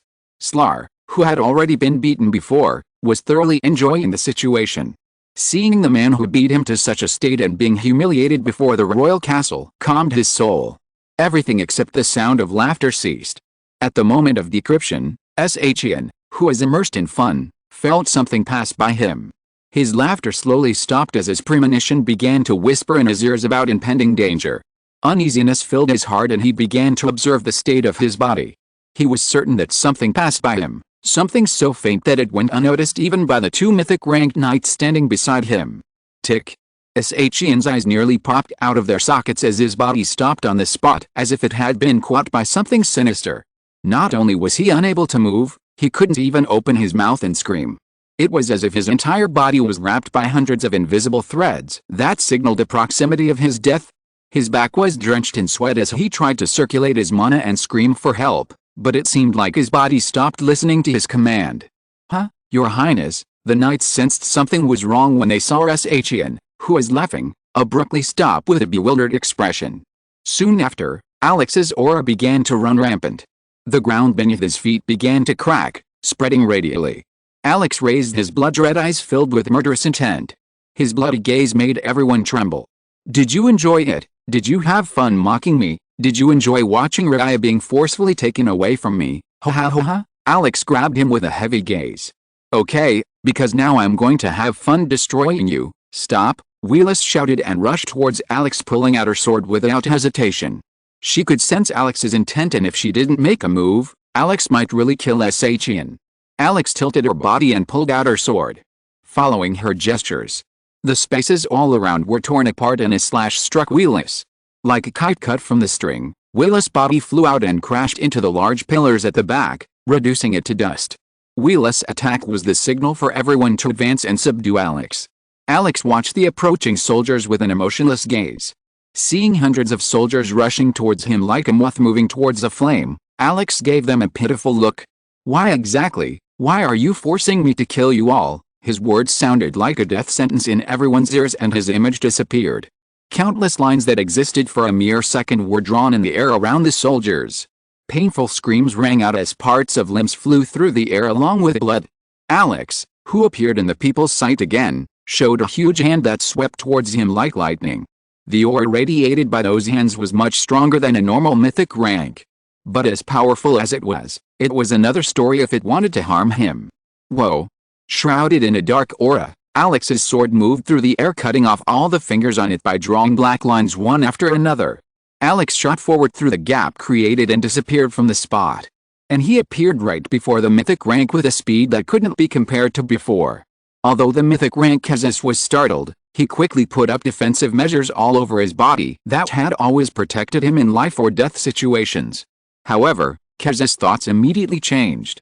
Unlike what he thought, Alex swung his sword and destroyed the defensive techniques in one blow. Although it wasn't enough, it left a fatal scar on Kizu's abdomen that cut through the armor like butter. Retreat, arg! Kazis let out a painful roar and charged forward to increase the space between Alex and himself. At that moment, Guillermo appeared with his knights, and upon witnessing the shock, he called for his soldiers to stop Alex. The huge commotion had already attracted everyone's attention, and many strong people already began to gather around here. Alex, Calm down, you can't kill Kezis. He's a member, however. Alex cut off the attack while blocking all the attacks coming from the other side. You are crazy, Kezis burst out in shock at what he saw. He couldn't believe it. A series of attacks rained down on him as Alex stabbed him in the joints, rendering him immobile. Kezis fell to the ground with a pale expression, though he was still breathing. Kezis is a member of Shyan's mother's paternal family, the Razorford. They were known for their swordsmanship with great political support, and it was all because one of their ancestors was able to rise to the position of supreme, spreading their fame and awe across the world. And Kezis, who was lying down, was one of Shyan's uncles. Alex decided to spare his pitiful life for now and make a decision after dealing with Shyan.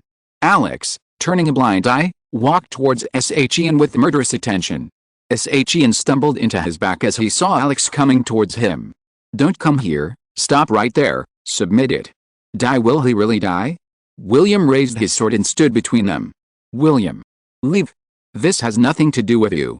Alex's cold voice rang in his ears, and the pressure in those words was enough to make his legs shake. I can't. Do you want me to watch my younger brother get destroyed? The spectator kept his distance from the confrontation. William was the older brother of the two, and Alex for a moment felt a suffocating excitement. However, it disappeared for a second. Swish. Alex's image blurred and was followed by William's. Crash. An arc of fire was drawn in the air. Swish. The sword in William's hand broke and his body flew back like a rag doll. Fear invaded Shyan's mind, and his heart began to pound, and he tried to take a step back with a panicked expression. Thoughts of dying here began to fill Shyan's head as he watched Alex fight his way through everyone alone. As Alex approached, he saw the silhouette of a woman appearing next to Shyan. Shyan, whose eyes had lost their austerity, suddenly brightened at the sight of the woman. Son of a bitch, how dare you harbor the thought of killing my son? Shyan ran after his mother and shouted, Mother protects me. This bastard wants to kill me. East the Razorford, the Emperor's third wife. And Shyan's mother and second Princess Hannah appeared before Alex, who looked at him in disgust. William ran forward and looked at everything with a complicated expression. The doors and buildings around the space were in disarray due to the fight. Esther spat on the ground and screamed. Pig with no manners, what can be expected from low-blooded people like you? The blood of that lowly bitch crawling beneath your feet seems to run deep through your feet. It's better for her to die, otherwise I'll, boom. Esther couldn't finish her speech as something hit her, causing her body to bounce off the ground. Leaving a trail behind her, Esther's body slid across the ground like a rag doll.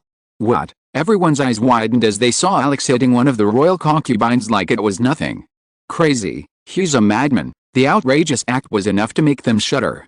Hitting a prince was one thing, as it could be forgiven because they are brothers after all and fights are normal, but hitting one of the emperor's wives without any shred of mercy.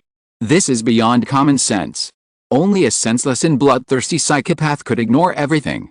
If this guy can hide her, then who knows, he might even attack the emperor if he went crazy. William's eyes turned bloodshot and he roared in anger, Alex, you're crossing the line. How dare you raise your hands against the royal family? You've already crossed my limit, Alex shouted.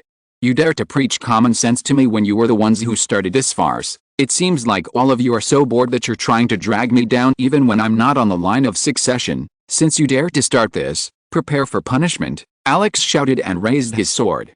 A golden bolt of lightning soared into the sky. Gales began to sweep through everything and the sky began to roar. Alex came to his senses. William shouted with a horrified expression as if this attack fell, everyone here would die. No, I can't die, I'm a prince, I can't die like this, Shyan shouted and pulled at his hair in despair. Some began to run, and others fell to their knees as they knew they had nowhere to run. Even half of the capital could be wiped out if this attack were to happen. Seeing this, everyone understood one thing. Monsters with blood and cruel personalities are flames that burn brightly. It looks great on the outside and it really is. It also gives off a sense of intimidation around it. But this guy, he's like frozen steel. You don't know how cold it is until you touch it, seemingly not dangerous at all. But the moment you touch it wrongly without knowing anything, it eats the flesh of whoever touches it without any mercy or pity. Chapter 496, A Night to Remember 3. At the church. After Alex hurriedly left, a panic situation ensued. Catherine, who saw Alex rushing forward like a storm, felt great anxiety. No, he's going to do something bad, what are we going to do now? Said Christina. "We have to stop him now," Catherine said hurriedly. I've never seen that look in his eyes," Yvonne muttered as she crossed her arms and squatted down. "Seeing his eyes gives me the creeps. There's no way that's Alex." There was no emotion in those eyes. They were cold and ruthless, as if nothing in the world mattered to him. "It's like he's lost his mind. I don't know what he's going through, but I don't want him to look like that." Although he seemed emotionless, his voice seemed to be filled with pain and suffering. Yvonne spoke as she felt sad after seeing Alex like that. "I've seen him like that before," Christina muttered, drawing their attention. "It was when Catherine was kidnapped." "It was the same look, though, however?" Yvonne and Catherine asked curiously. "But this time it was more intense," Christina murmured. The three of them fell silent for a moment and looked at Athena, who had a helpless expression on her face. Athena, huh?" Athena was startled and looked at the three of them who were looking at her worriedly. "Athena, what happened?" Athena wanted to speak but no voice came out of her lips. Because the scene of Alex leaving the prayer room replayed in her mind. It can still be said that Alex's aura was normal when he entered, but when he came out, it was as if he had stopped being human. A dark, bloody aura enveloped him as if he himself was evil. It was so intense that Athena felt suffocated just by looking at him. The aura emerging from his body gave her a vision of an unknown feeling that is death. The feeling of death watching over you. In his eyes, Alex saw death itself that controlled the lives of everyone around him. Athena, who was once again lost in her thoughts, shook her head and said, "We need to help him. We can't just leave him like this." Yvonne and Catherine, "Immediately spread the evidence we have against Shen. I'm sure Alex would kill anyone who crossed him today and wreak havoc on the second prince's mansion. So, circulate the evidence quickly. In the meantime, I'll meet the cardinal and ask for his help," Athena said with a resolute expression and moved quickly. The large pillar of golden light plummets down, forbidding the destruction of everything in front of it. But before the pillar could hit the ground, something brushed past it, causing it to shatter and disperse into the air. The power carried by the attack surged up and dispersed. Alex's eyes were hit by a small bolt of lightning, causing him to fall backwards. Alex's ears perked up as he felt the aura of the power above the mythic rank appear. "Are you trying to kill them and destroy the empire? What kind of recklessness is this?" With a powerful roar, an enormous pressure descended upon Alex, causing the ground beneath him to crack and turn into dust. "Please have mercy on the lamb. He just lost his mind from the pain. He needs guidance." Cardinal Paul along with Athena appeared, trying to save Alex. When Athena along with Cardinal Paul appeared on the scene, they could already see that many powers came out and stopped Alex. Cardinal Paul tried to intervene but was stopped by two high-ups. "Cardinal Paul, please step back. We assure you that we will not kill him. If there was any confrontation, he would simply be lightly punished. It is not worthy of us to deal with a young man. If the fourth prince's life was not in danger, we would not have come out." Athena tried to convince the two but was stopped by Cardinal Paul.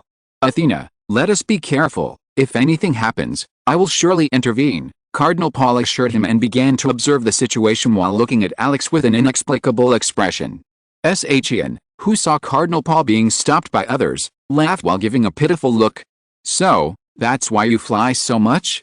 Did you think that just because you have the support of a supreme ranker, you can threaten me? Fool. I'm a prince. A person of great importance who stands above millions. It would be another thing if you were a prince, but you're not." Shyan's ego inflated as he saw Alex being trampled on by others.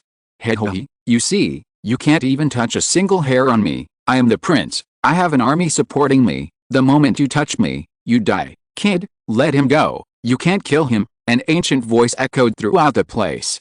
Alex was subjected to an invisible pressure like never before. It was a warning. A warning that the person would kill him if he continued with this recklessness. Following the voice, everything fell silent. Countless gazes were fixed on Alex, wondering what he was going to do now. Athena bit her lips upon seeing the scene.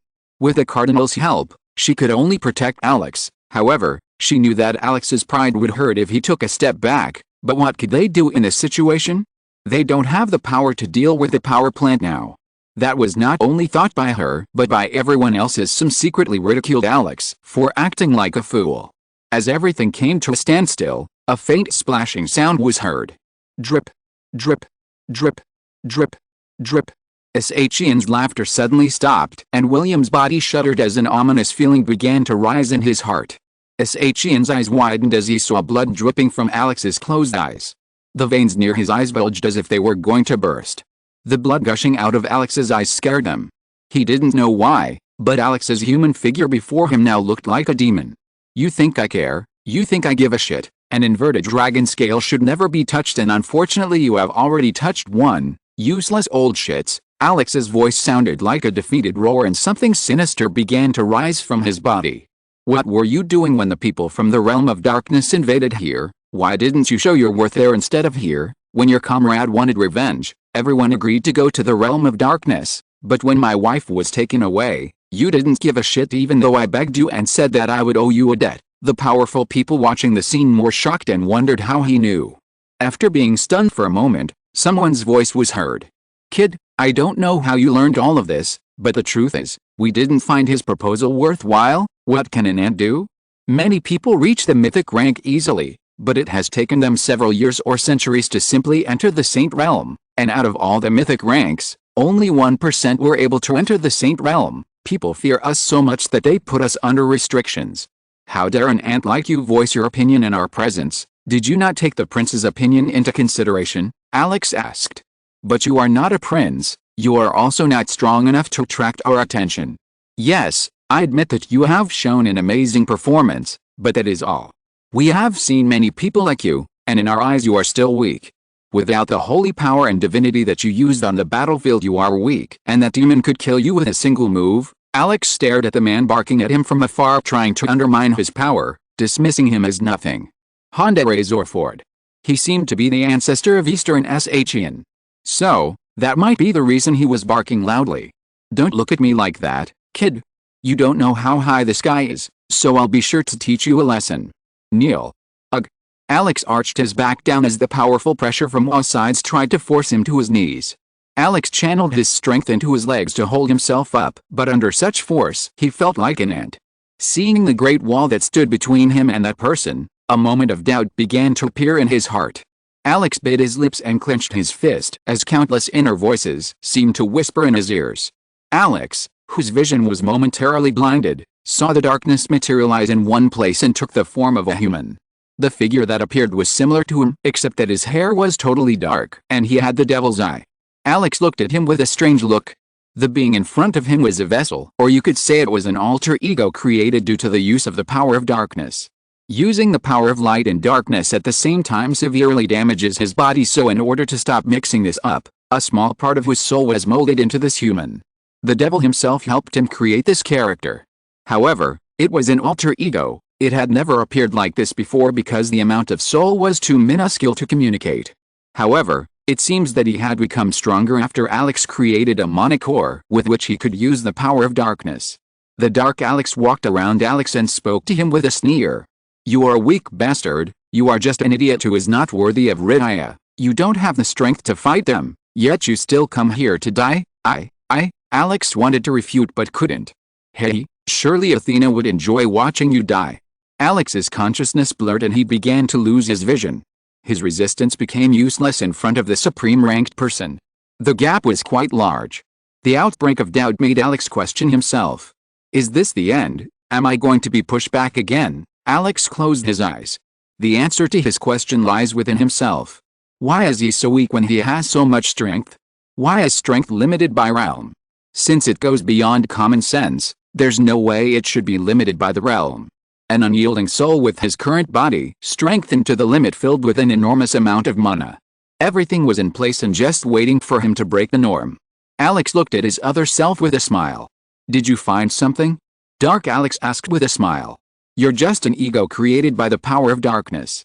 We're equal in the end and you know why we're here, so stop making fun of yourself. Dark Alex rubbed his chin and spoke.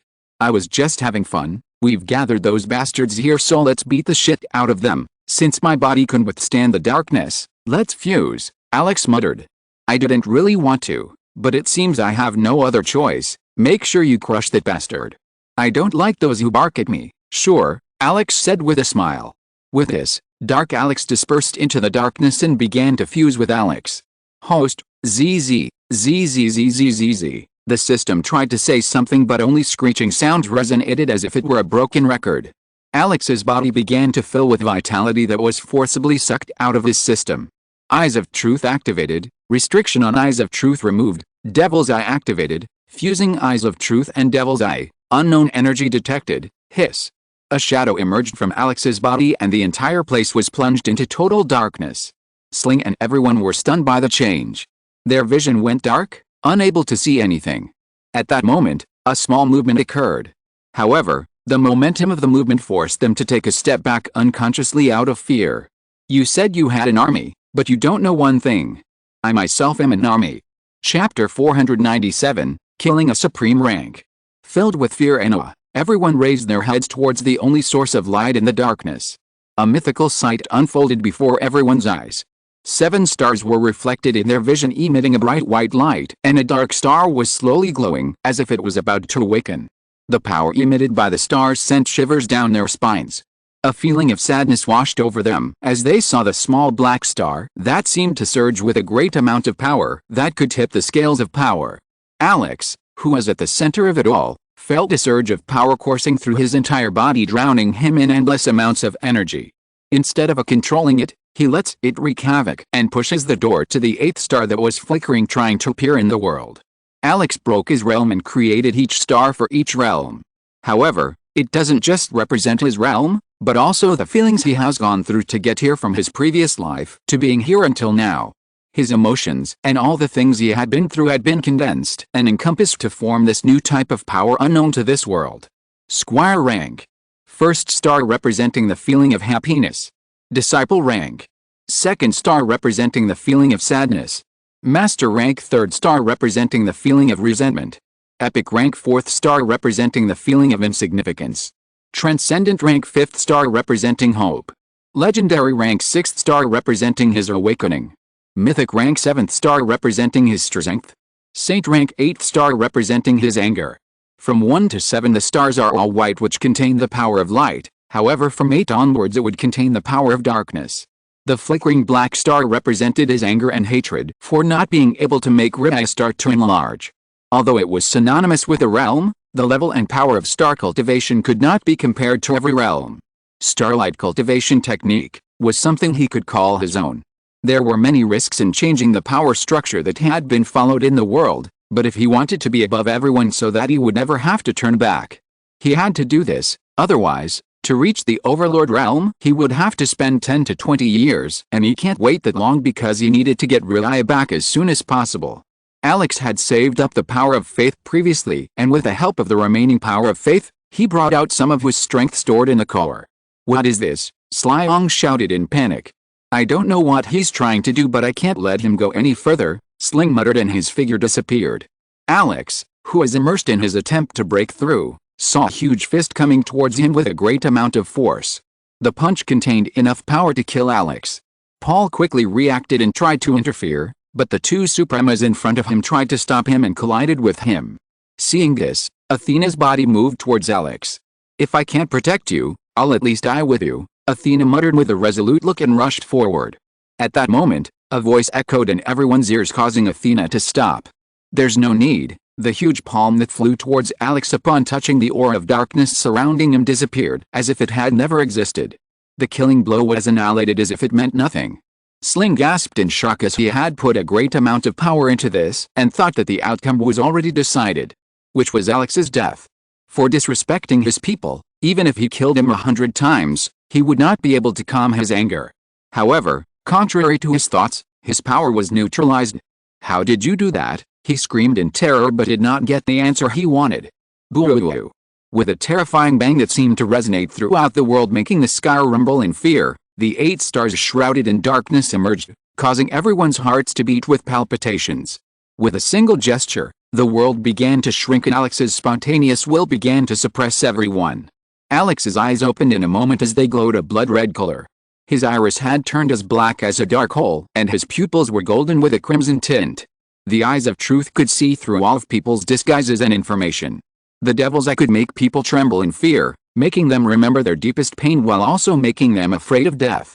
And when both were combined into one, a new eye power that had never existed before was created, which not only retained the previous powers but also enhanced them.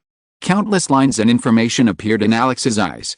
as Alex looked at everyone as he processed the information and got used to it. With countless bright flashes, many people appeared in the sky, and when they looked at Alex, they could feel the impending figure of death standing beside them and whispering in their ears about the arrival of their death. What stood before them now was not just a person who seemed to have broken through the traditional powers of the realms, but something they could not recognize as human. He had both the power of darkness and light, and at the same time, they were unable to measure his realm. A feeling of suffocation made them drenched in cold sweat.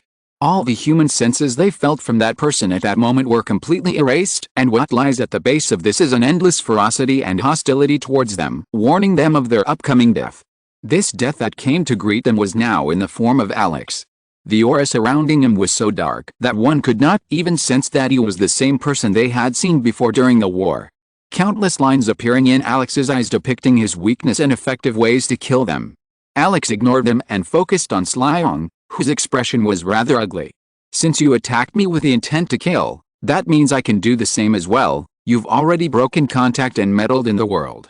Now don't blame me for being merciless. Alex's words sounded like a firm law. A law that announced the death of this person. At that moment everyone felt goosebumps rising on their skin. Alex, we acknowledge you. Let's settle this matter peacefully. We will listen to everything you say. We will punish Slyong according to the pact and give you a satisfactory answer. The supreme rankers moved forward trying to appease Alex. However, they were interrupted before they could finish their speeches trying to appease Alex. Kyamk! A loud scream was heard from above and echoed throughout the capital. The owner of the scream was none other than Slyong, who flew out. Breaking through the sound barrier, his body shot out like lightning. After traveling a great distance leaving a trail, his body flew out of the cliffs and forest outside the capital like a rag doll. Ho-ha-ho-ha! Astonishment flashed in everyone's eyes as even if they were at the supreme rank, they couldn't see Alex move. They turned their gaze and looked at Alex, who was floating in the air. The dense aura of death warned them. All of the Supremos present there made their move trying to restrict him.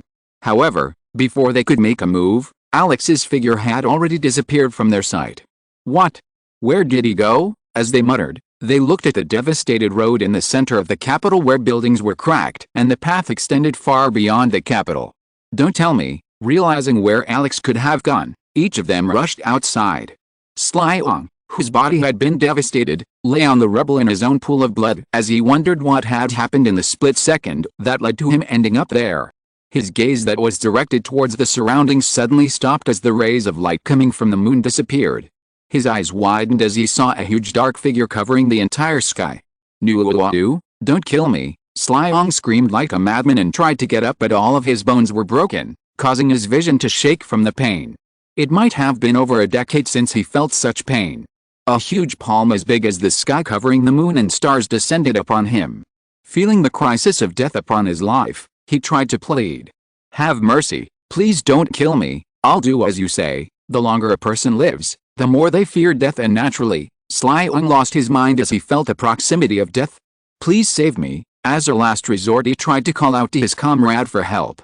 His voice echoes through the place, breaking the silence of the valley. However, it is suppressed by the huge palm print crushing him like an ant, while at the same time sweeping the entire valley from his existence. Chapter 498, The Weight of His Debt. Thunder rumbled in the sky, earthquakes shook the ground as they spread like ocean waves. Strong gales were followed by dust storms everywhere, sweeping away everything in their path. The devastation from Alex's attack quickly moved towards Zenith. Everyone around Zenith felt the aftermath, while those near the wall were shocked to see a huge mass of dust cloud rising from the sky and at the same time coming towards them. Losing their minds, they sounded an emergency signal warning everyone of the impending danger. People's hearts grew restless, wondering what had happened, while many thought an enemy had invaded the capital, while some began praying to the goddess for safety. The Suprema's faces paled and they all took their position to repel the attack. "Don't let it get to here, because there might be people affected," Layton shouted and attacked. The Supreme's attacks crashed into the devastation and scattered it. With their strength, they managed to fix the aftermath. After that, everything in the world was paralyzed. If they didn't repel him, Alex was willing to clean up his own action, but since they had, he focused on what was lower down. The trees, the river, and the small slopes of the hill below him disappeared, leaving behind a huge crater of nothingness.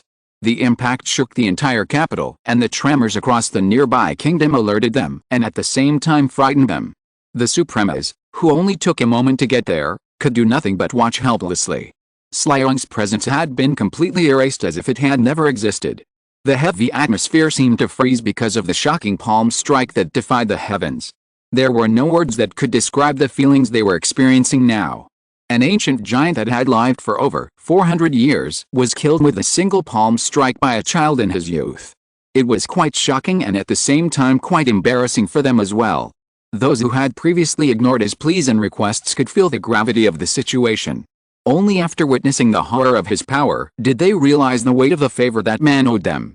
The debt such a man owes is priceless. They had the chance to earn his goodwill, but instead, they trampled on his bad side. Slyong reacted aggressively because the lives of his descendants were in danger, and now he was paying with his life. The Supremas, who were stupefied for a moment, finally snapped out of their thoughts, and one of them glared at Alex with hatred. "Do you know what you did just now?" Alex looked at them calmly and nodded. "Yes, I just freed the world from the burden of an evil man. You. How dare you insult a deceased who had contributed greatly to society? Didn't anyone teach you any manners?" "Hey." Alex raised his eyebrows and looked straight into the man's eyes, causing his body to tremble in fear. The old man felt as if the sickle of death had been placed on his neck, awaiting this boy's order to take his life. "Mr. Kalman, I don't mind cutting you off and sending you to accompany your dead comrade." Kalman and everyone's expressions were distorted. Alex turned his gaze and looked at the people around him. 6 saints and 8 Supreme Realm experts were floating before him. All of them had a solemn expression and their nerves were quite tense. "Boy, you're violating the treaty that the ancestors established. You have no shame at all. Do you think we won't kill you?" Boom. The man who said this was suddenly thrown far away and blood splattered, his body hitting the cliff with a loud bang, causing several cracks to form one after another. Smashing through the trees, when he finally landed on the rubble, his body seemed to be badly mangled. A chill ran down the spines of those present. "I'm not a saint and I haven't signed any useless treaties, so don't try to force me, and yes, if you dare to bark at me or threaten me or even show the slightest hint of hostility, then prepare for a bloodbath." Alex's words echoed throughout the place. Unable to bear his recklessness any longer. "Stop it," Layton shouted fiercely. His aura grew larger and pressed down on Alex. "Do you really think you can deal with us? Let's show him what we're all about." Following Layton's words, each of them released their aura, locking onto Alex. They took their fighting stance as they waited for Alex to move. "Since you don't know how to be flexible, let me bury you here today." A huge sun appeared behind Alex, shining dazzlingly in the night. It was so bright and fierce that the darkness of the night disappeared and the entire place was illuminated. Beside the sun, a small black star that was flickering as if it was about to extinguish suddenly expanded into a black hole like crazy and began to greedily absorb the mana present in the place. They couldn't believe what they were seeing. It was a scene beyond their understanding. Light and darkness intertwined and existed in harmony. The Saint Realm cultivators, who always claimed to be powerful, were crushed just by the pressure emanating from the man now. "Are you all crazy?" Cardinal Paul shouted. "This place can't bear your presence." Both sides did not withdraw their aura and simply looked at each other warily. At the same time, someone moved and attacked Alex. Following this, countless attacks rained down on Alex. None of them were life-threatening and only served to measure him. Alex turned his figure towards the attack. The black hole spun and devoured the attacks voraciously into nothingness. "What? How?" They stood in shock, wondering what had suddenly happened. Alex inhaled and a strong gust erupted from his body. His image blurred and he threw out countless palms. Palms materialized and slammed into his chest. The saints were crushed to pulp and blown away while the Supremas were pushed back. When Alex moved, all they saw were flashing palms that appeared like lightning bolts. "Why does he have so much power?" Layton muttered as he pressed his palm onto his chest to suppress the pain. He felt that if Alex had seriously hit them, they might have died. Alex watched them get up again. "So you still haven't given up?" Alex's tone had a hint of anger. A bloody killing intent seeped out from Alex and red lightning began to flash around him. The air and sky turned bloody red as they were affected by his killing intent. They gulped down their saliva as they saw this scene. Everyone prepared to defend against him seriously as they thought about defeating Alex as quickly as possible. As tensions rose and threatened the existence of several innocent people who might be swept away by the consequences of this battle, a weak and majestic voice rang out harshly. "Enough, all of you, Withdraw your aura, Alex. That's enough for today. I'll listen to what you have to say, Your Highness. The Supremas frowned and looked at Alex for a moment before withdrawing their aura. Your Highness, we can't just leave it like this, or this will leave a bad example in the Emperor's history, Leighton hurriedly uttered. Leighton closed his mouth when he heard the cold voice. It's not that I'm saving him, rather I'm saving all of you from him. If you don't believe me, you can try it. You can't even see his movements and you're thinking of taking him down, or do you want me to send the overlords just to catch him? Everyone could sense the anger in his voice, causing them to act carefully. Slyong had broken the pact and his death can be explained. However, if the fight continues, Kinley will be the loser. Their auras instantly disappeared and everyone took a step back with a bitter expression. Alex, see you at the castle. Alex looked towards the capital and muttered, if you had done this from the beginning, you wouldn't have lost so many people. Hiss. With this, Alex's figure disappeared, leaving behind a gloomy atmosphere. Leighton looked around and suppressed his boiling anger. Someone take Kalman. We need to treat him before he dies, and look around and see if you can find any remnants of Slyong to hurry him along. Cardinal Paul sighed deeply as he wondered what would happen next. Though at the same time he was relieved that this hadn't dragged on any longer. Seeing Alex's courage, he felt sincerely happy for Athena. After Athena was taken in by the church, he always watched over her and treated her like a daughter. Honestly, he was against Athena's marriage, but the way things played out, he was genuinely happy. Maybe the goddess' blessing is with both of them. At the royal castle, a chilling atmosphere filled with fear and horror had made everyone stand there like a frozen statue. No one dared to move for fear of being killed. Athena clasped her hands together and prayed for Alex's safety. Even when Alex was struck by lightning that forced her to sacrifice part of her life, she never felt afraid. But now she was truly afraid. Afraid of seeing Alex die before her eyes.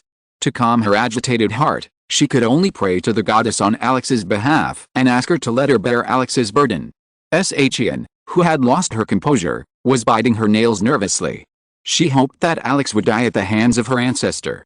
Her mother had been injured by Alex and was receiving treatment. Fortunately she was legendary, otherwise she might really have been killed today. Meanwhile William's eyes looked gloomy. Only he knew how hard he had worked to get here. Being born late was unfair.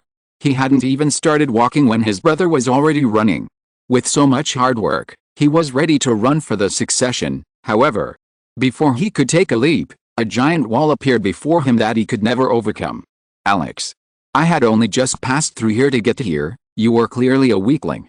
What happened in the past few years that made you so strong? William, who was staring blankly at the sky, heard the loud sound of one explosion after another. Many covered their ears due to the loud noise. As the intensity of the noise began to increase, a majestic voice was heard deep in the sky. Royal Father, Shyan and William muttered in disbelief.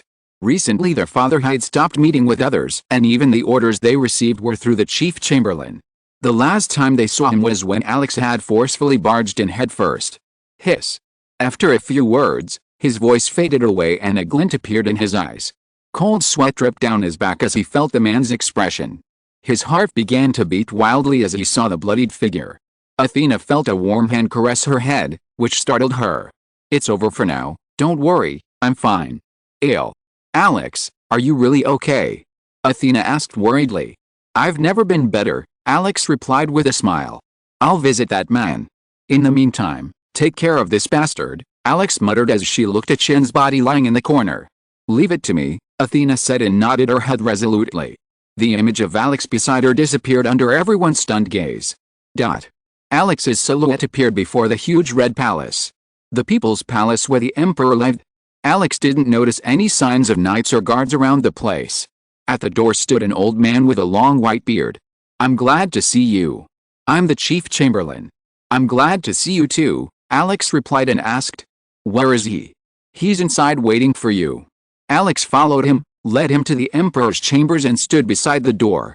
With a deep breath, Alex walked in with a tense expression. Because, somehow, the path to saving Rai was in the hands of this person. End of this chapter. Thank you very much for reaching the end. Don't forget to like. Looking for more exclusive content and immediate access? Subscribe to our Patreon.